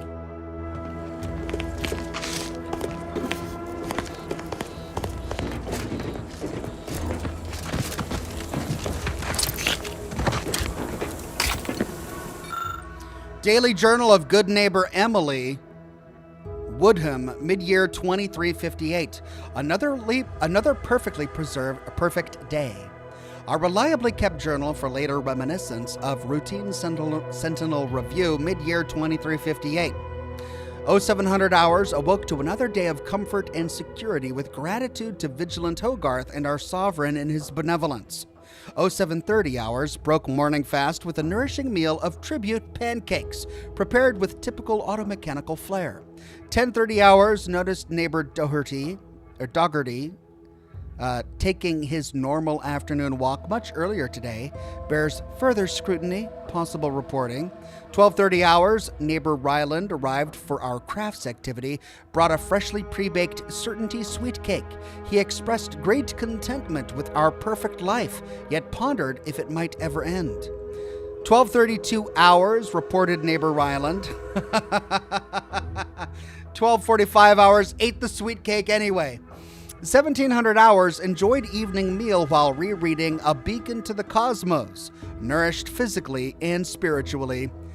2000 hours, retired listening to everyone's neighbor Prudence on the wireless, untroubled by doubt or concern. Another perfect day ends. For the glory of the Sovereign, Emily Woodham, a vital cog.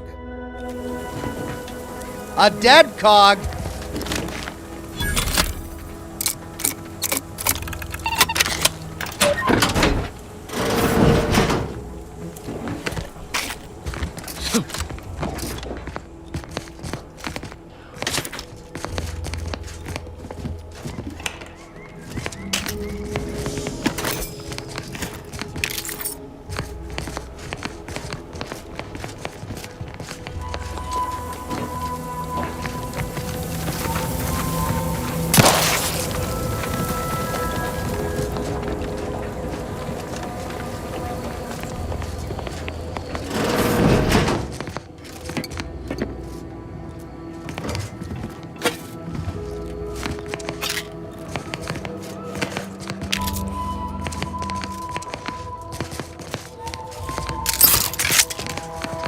Okay. Check, check, check, check, check. Did we get all those down there?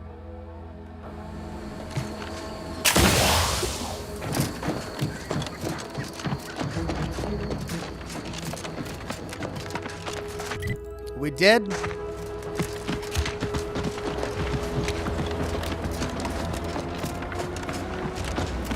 Okay.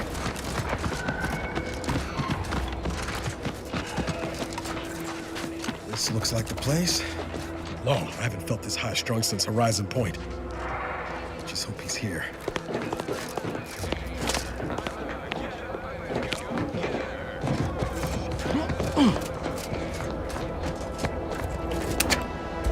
There he is for Niles' side quest. Niles. Howdy, Zeb. You look... well. Has my mind been set upon by shadows? I thought you dead. Can't imagine why you think that. I've only been gone 4 years. Oh, back from your little saunter then, are you? Head all cleared? I must say you took quite the perambulation. I hope you didn't wear out your rotation adapters. We can pass a medical check to say you're a doctor. You should know how important exercise is. And who precisely are you? Another Earth Directorate cast-off?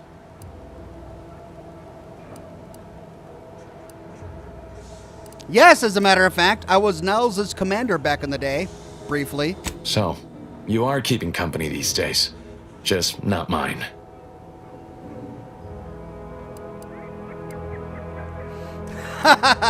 You're just mad because Niles has better, cooler friends now. We're working together to save Arcadia, a cause I assume you'd support. That would depend on what vision you have for Arcadia's future. Everyone seems to think they alone know what's best for this colony. Look, I'm not just here to gas you up with empty apologies. I want to set things right between us. Oh, now you want to help. Where were you when the war happened? Or when I was being carted off to mental refreshment? Where were you when I actually needed you? Ooh, let Niles respond. I know I let you down before, but give me a chance to earn back your trust. There must be something I can lend you a hand with. I know you haven't given up the fight. I haven't the time to patch your bleeding conscience, Niles. I'm in a situation that demands my full attention. It's Baines. My team's been caught. Pharaoh and March are dead. Protectorate are holding the rest for interrogation. A ship is inbound to take us off-world, to the consul himself. I barely managed to evade capture. Damn it! It looks like the data went through, but there's something wrong with the connection. The cipher isn't transmitting.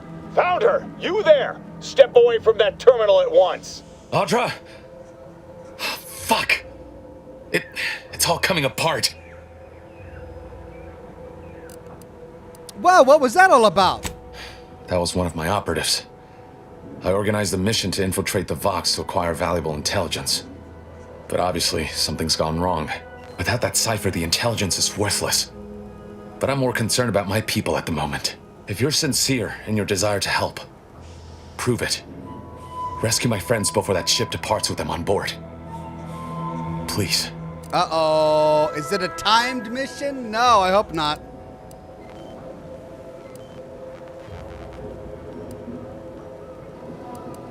What was the info they passed along? It has to do with the location of a vault rumored to house the Protectorate's greatest technological advancements, including its skip drive designs. That's all I'll say for now. I'm in, if Niles is. I am. Without question. Okay. If they're sending a ship, that means my people are being held on the Vox's landing pad. Use my call sign so they'll know you for an ally. I'm certain Niles remembers it. And do exercise discretion, as well as caution. The guards at the Vox won't hesitate to fire upon you, should you be discovered. Not to worry. This is exactly the sort of thing we're trained to handle. Yes, but the uniform doesn't stop bullets, as I'm sure you recall. Good thing we know a doctor then.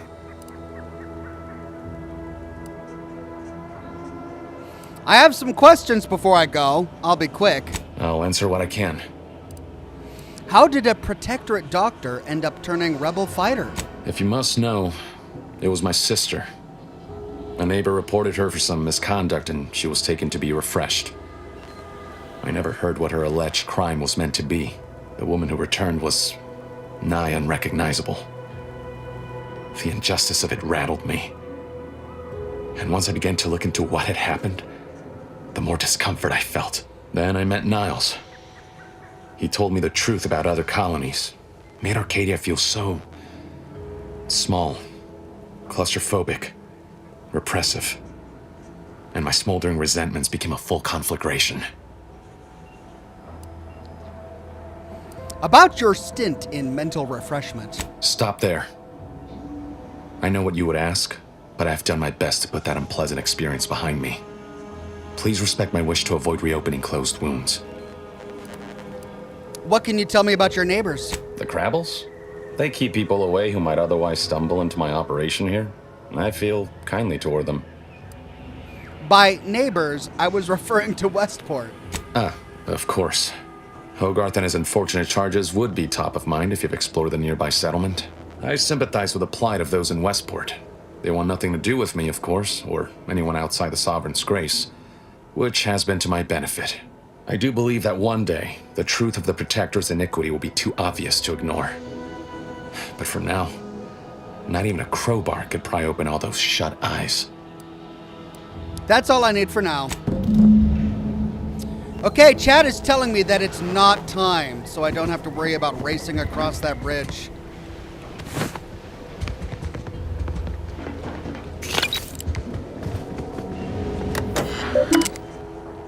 Requirements not met. Hacking again. Okay, well. Do you always put your hands on other people's things? I do. It's kind of what I do. Sorry. Right. Well, who else is there to convince? We've explored the ruins over here. We've explored all the little houses over here. We talked to the medic. Who else is there to convince? I mean, we could go through here, but if we do, we get fired upon.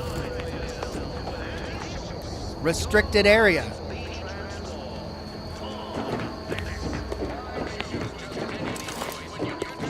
Yeah, see?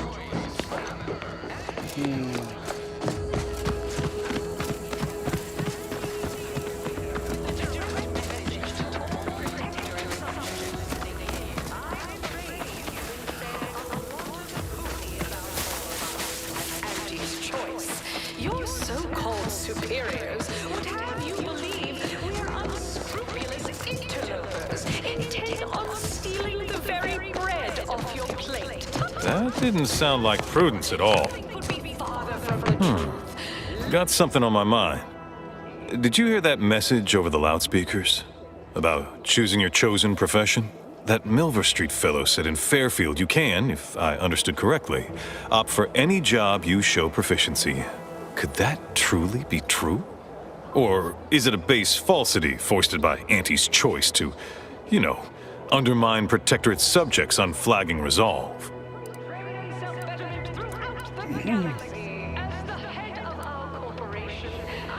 It's pretty true, much anywhere outside the Protectorate, actually. You don't say. Huh. So it's only here with our perfect society that it works our way. How fortunate for us all to benefit from such judicious guidance. We can pass a speech check to say if you converted to Auntie's choice, your talents would be richly rewarded.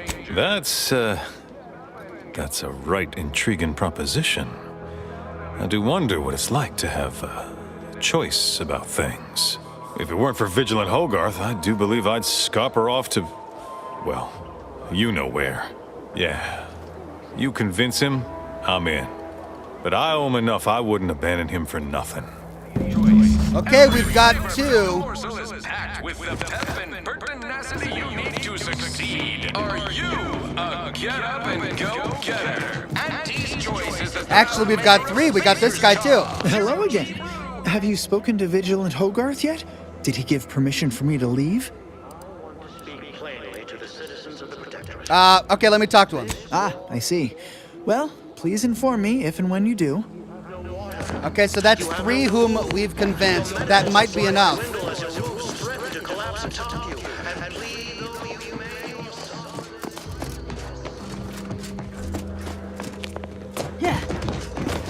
That vacuous cacophony sets my teeth on edge. Well, look who it is. What is it? Speak your mind. Let's see. Certain events have transpired. You should reconsider relocating everyone to Fairfield. Not my favorite topic of discourse, but I do like the cut of your jib. Very well. State your piece. Several of your key subjects have said they'd relocate to Fairfield if you told them to. But it's not everyone, is it? I'm sure it's not. The majority of my subjects are steadfastly loyal, resolute, right as rain.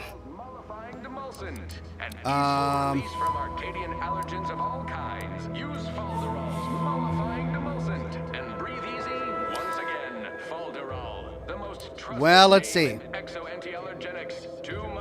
They may be, but haven't they endured enough? They deserve better. Things are fine.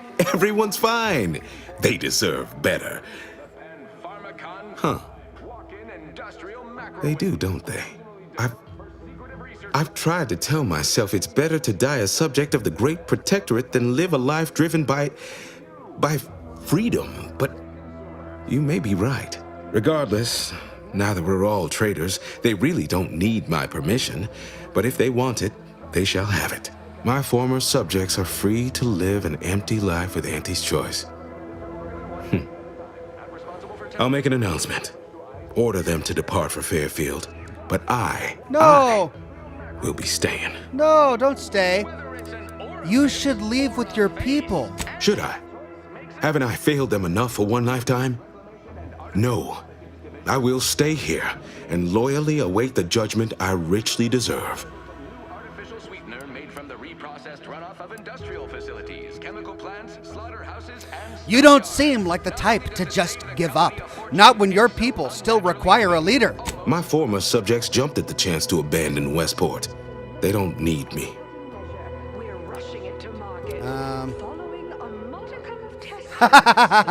We can pass an observation check to say, well, have fun listening to those loudspeakers day after day after day by yourself.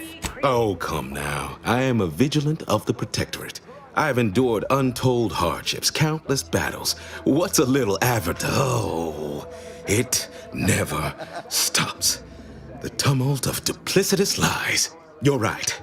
I can't withstand this inane onslaught much longer alone. At least in Fairfield, I'll have company in adversity. Unsure how I'll endure such an empty existence. Perhaps, if I offer my old subjects periodic advice, our sense of community may somehow, despite the wiles of commercialism, remain.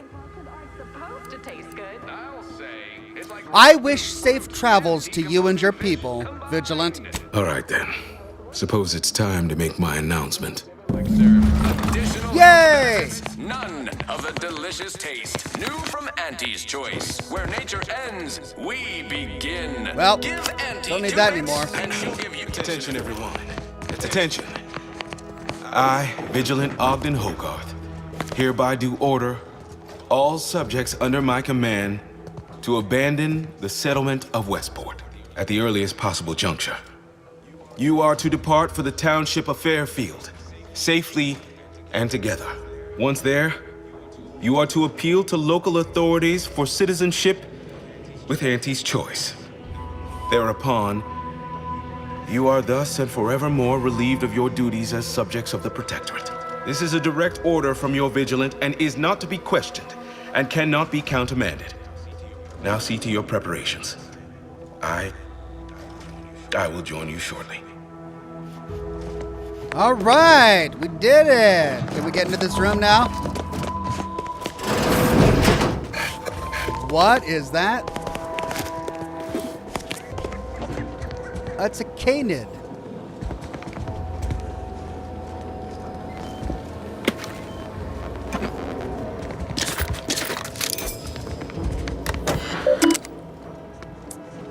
Okay, requirement not met. Still can't hack into that.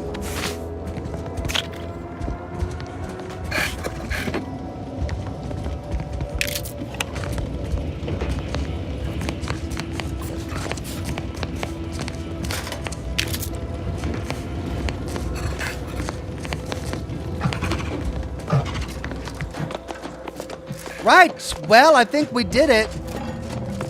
Need a moment to let this all settle in. I will be on my way by and by. I guess let's go tell the others. Though I'm sure they heard the broadcast.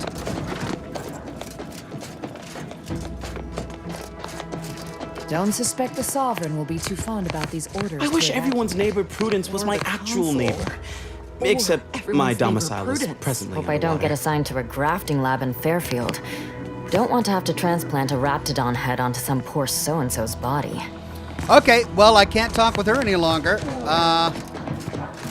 I'm assuming that's going to be the same for the rest of them as well.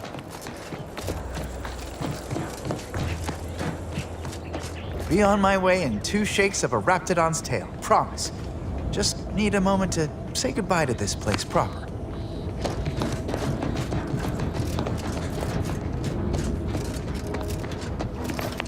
Think they're gonna open us with welcome arms? I meant to say, huh. Suppose I am a mite nervous. Big changes afoot. Big changes.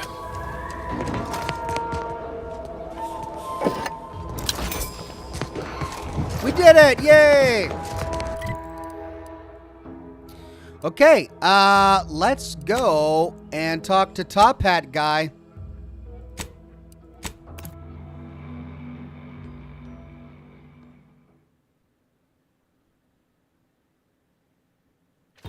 Take the pressure off with anti-fizzos. Bottled under more than 3 atmospheres of pressure.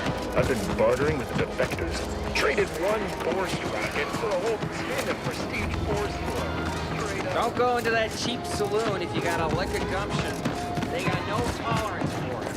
Why do you think I'm not? 'Cause I want that hat.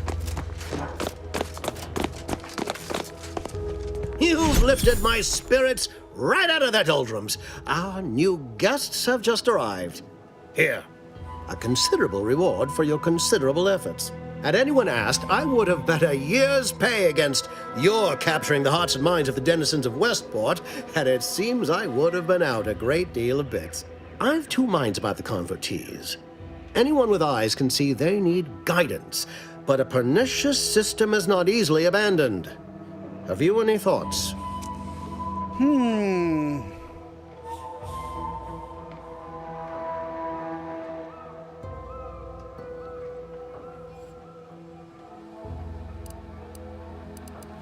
You should build a positive relationship with the subjects. Let them see you as a friend. Trust will take time to build, time and patience. But that is an investment I am ready to make. You've given me a great deal to think about. I am in your debt. I cannot overstate what a capital compatriot you've been, my friend. Now be off. I've many refugees to see to.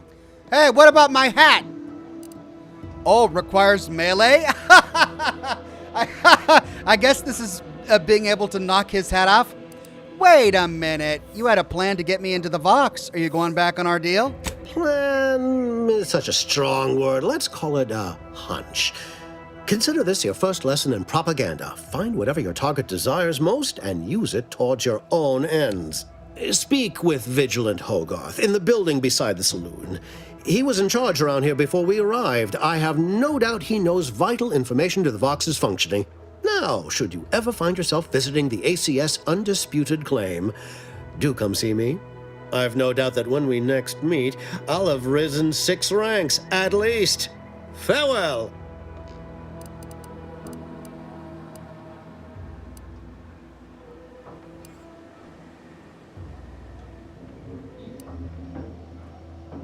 If Hogarth doesn't have what I need, you'll be hearing from me again.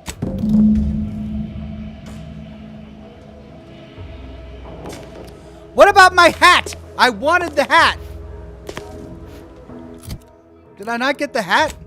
I did. I got it. Limited production, gentleperson's Oxhonian. Marketing manager. Companion abilities charge 10% faster. Scales up to 30% with your speech skill. 5% critical damage, 40% critical damage.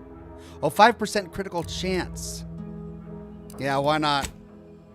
Oh, I look smashing. I look so great. Right, now we gotta go talk to Hogarth, right?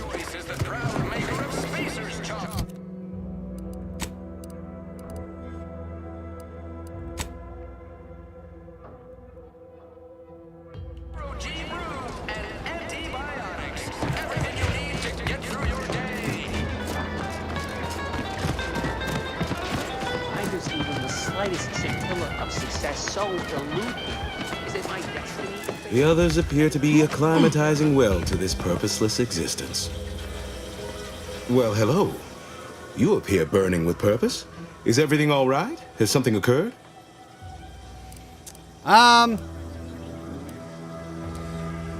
Milver Street said you could get me into the Vox relay.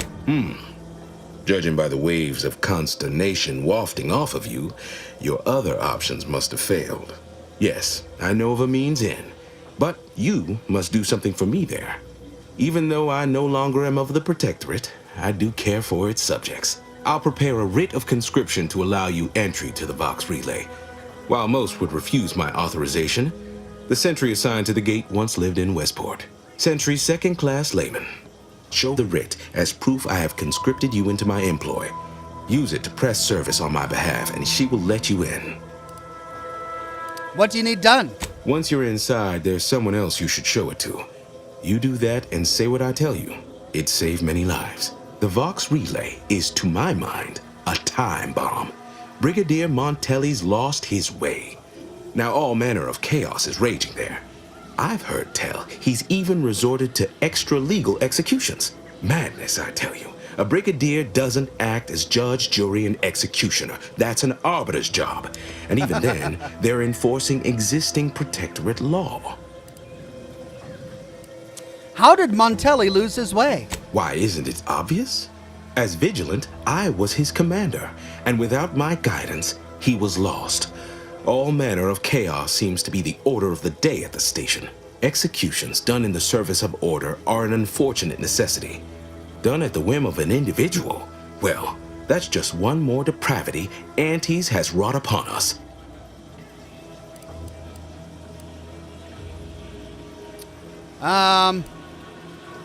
So your own pending execution is a necessity, but Montelli's are bad? Got it. A true subject of the Protectorate lives and dies by their ideals. There is another who I am sure feels the same way, Marshal Corbin. As with all my subjects, I have been there when he needed me.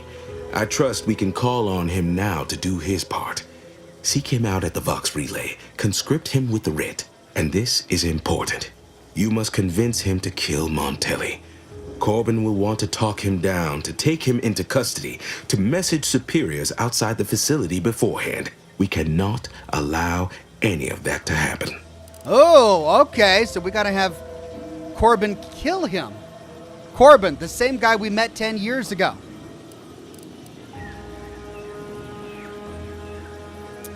Why does Corbin have to kill Montelli? If Corbin becomes the highest-ranking officer alive, no one will be able to contradict his accounting of events. The Protectorate execute connivers and schemers. Corbin must appear forced to take down Montelli in the moment. It cannot feel like a plotted coup.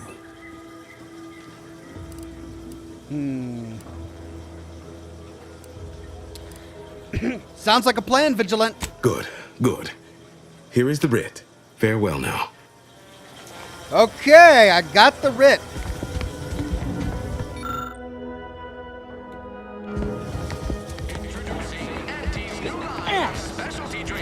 But I don't think I have time.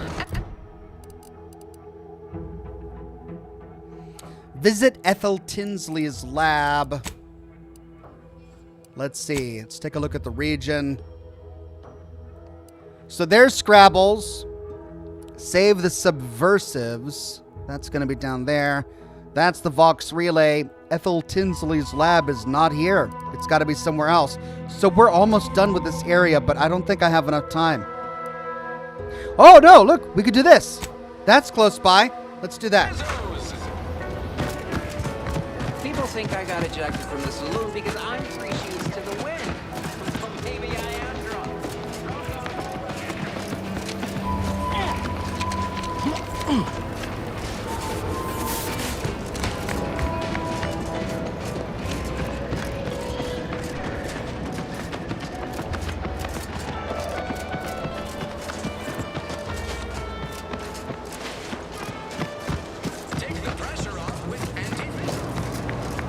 Oh, wow. All right, we got some grafting going on. Would pulverizing them suffice? No, I couldn't liquefy them. Apply heat and congeal them into kibble no beast could resist. Oh, Ethel, darling, you're a genius. Approach with less haste next time, won't you? Copernicus may be tame, but he still doesn't take kindly to being startled. Oh, Inez, you look, well, like you could use an ice bath and a cup of newly formulated triptease. Has something happened? Something has, all right. I ended my contract effective immediately. Now I'm free to prove myself to everyone in Auntie's Choice. My way. Well, that's wonderful news. Or is it? I admit I'm still trying to work through what contracts mean hereabouts. But you do appear to be pleased, so I shall be pleased for you.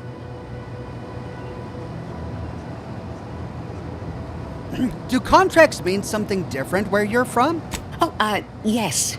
The Protectorate did not have contracts in this sense. Despite the time I've had to acclimate to Auntie's Choice, I sometimes fail to grasp such concepts. Never mind that. I really need your help, Doc, with my graft. Was hoping you had some ideas on how to fix it. What timing? As it just so happens, I believe I do.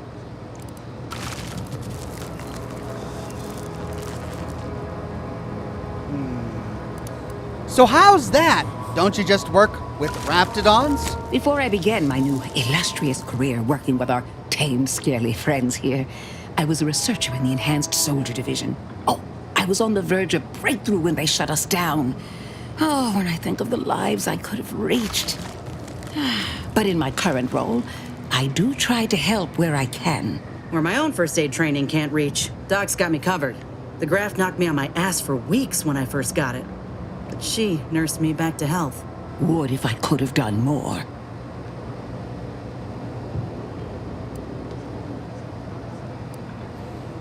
Why didn't you fix her graft back then? I did not possess the knowledge I've gained since leaving the program. I regret that. Frankly, it were triage she performed back then. Didn't exactly have time to ponder a long-term solution. She did all she could, and I don't blame her none. Go on, Doc. Right. I have a lead, Inez. I've identified 2 viable beasts on this island that you may be compatible with. Though it may not be easy to acquire the suitable specimens. Why not? Unfortunately, the beasts must be subdued. And due to the nature of the specimens we require for the procedure, sadly killed. I might add that these are powerful beasts indeed. The first candidate is the skeleton crabble. It has a rare form of albinism and was last spotted on the western coast by Protectorate scientists, who, unfortunately, went missing. I happened upon an old report of theirs along with a code used to operate their machinery. If their fate is what I suspect, the code may be of use to you. I heard rumors of the creature myself. Our skeleton sounds a good bit larger than the average crabble. Meaner and smarter, too.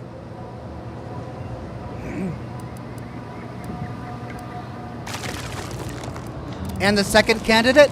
The second candidate is a Raptidon matriarch, the only one of her kind on the island as I understand it. She was last spotted in the crags near the Vox Relay. Deep in Protectorate territory. This matriarch sure ain't making it easy for us. She'll be more aggressive and more cunning than her smaller kin.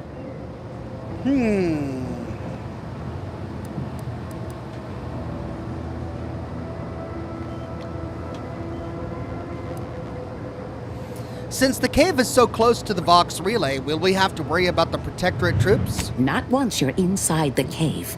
There, all you'll find of the Protectorate is an unguarded drainage pipe coming from the Vox relay. When you breach the Matriarch's lair, you must rouse her from hibernation. I found pheromones to be quite effective. Inez, I'm certain you know a formula that may suffice. That I do. Excellent. It'll be a rather unpleasant wake-up call for the Matriarch, so she'll be upon you in moments. I suggest your armaments be at the ready. Then the grafting part is yours. Right. Kill creatures, chop off their parts. Seems straightforward enough. Yes, though I would recommend a careful surgical removal of the specimens, please. Now, when you acquire one or both of these parts, return here straight away, and we can begin surgery. Law guide you both out there. One or more, so we don't have to get both? Before we go, I had some questions. Oh, I love questions. Ask away. What's the story with Cower and Milver Street? Things seem strained between them. If you two have spotted the chasm between them, I fear the Protectorate have already pinpointed the way with which to exploit it.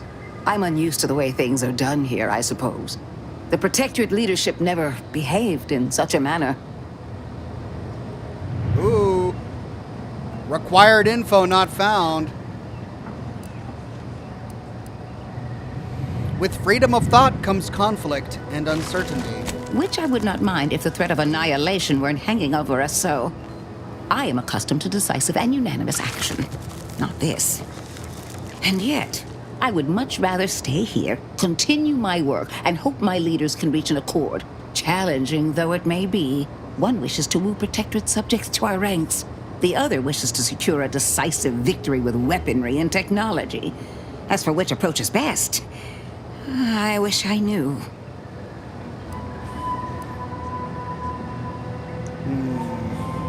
The minister's in high spirits now that I've agreed to help him. I see. I hope his spirits may be sustained. I have grown fond of the minister, but I cannot help but wonder if he fully understands how proud the Protectorate are. It takes great courage or desperation to acknowledge the wrongs of one's society, and even more to leave it entirely. He may find that courage to be rarer than he thinks, or perhaps he will manage to prove me wrong with his powers of persuasion yet again. How I would welcome it in this case. Very well. I ought to focus more on my work than on social tensions anyhow. Tell me more about taming raptidons. I work directly with Officer Carr and her soldiers to ensure they're outfitted with the best raptidon counterparts Paradise Island can provide. In theory, they'll be trusted to guard our most precious assets, including our leadership. For now, they deter encroachment from wild raptidons. It's most agreeable.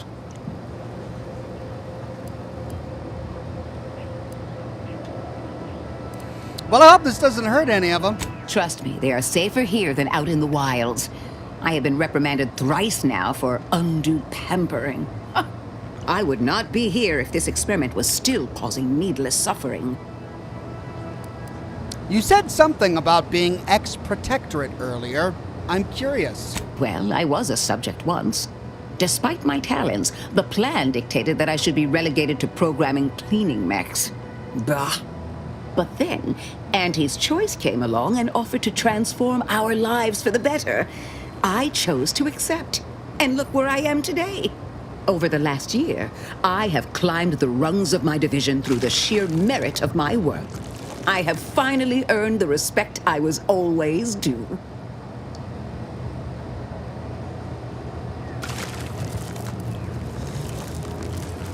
What happened to the people who didn't join Auntie's? Poor things. They either fought to the last or chose to flee. It's regrettable, but some folk just aren't ready to embrace change. All they knew was being told how to live. They couldn't imagine any other way. Ask any of the other Protectorate subjects who converted, and they'd echo my words. When one can allow their ambitions to show, that is true freedom.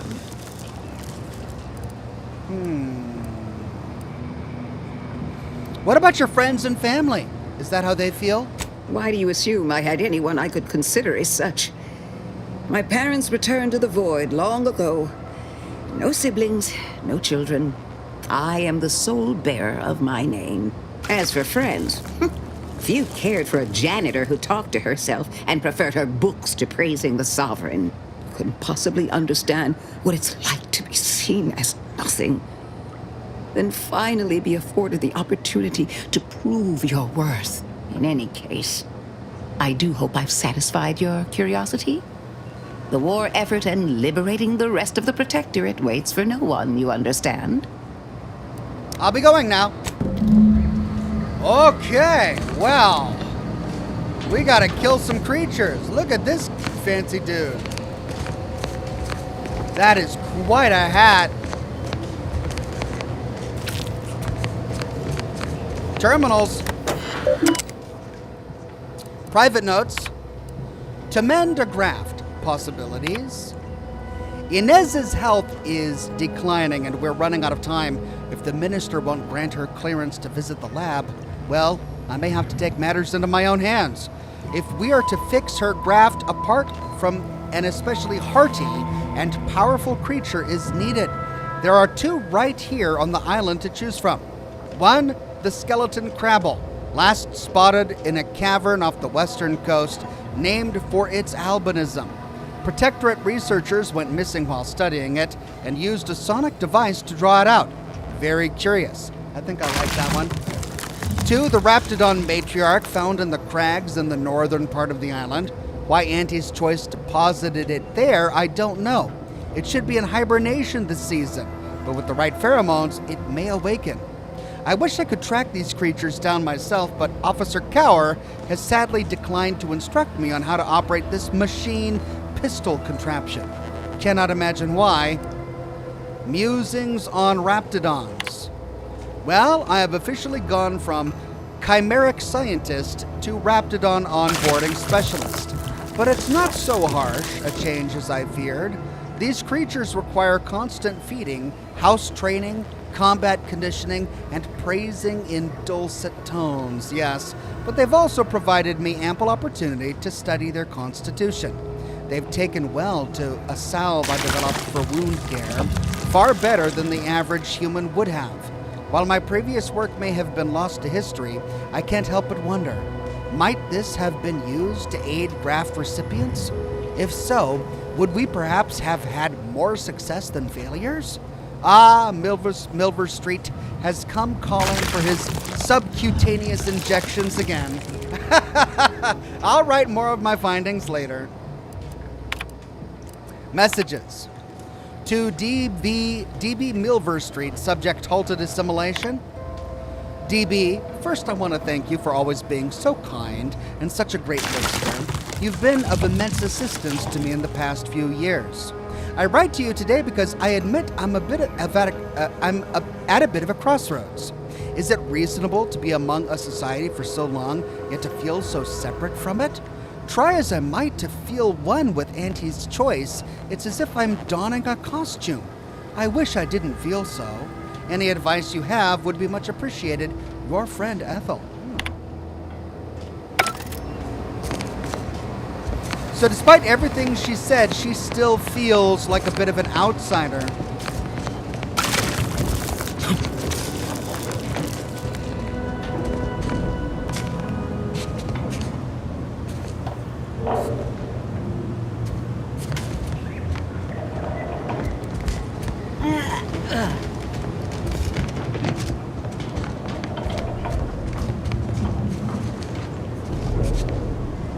Okay, not much up here, just a small amount of goods to steal.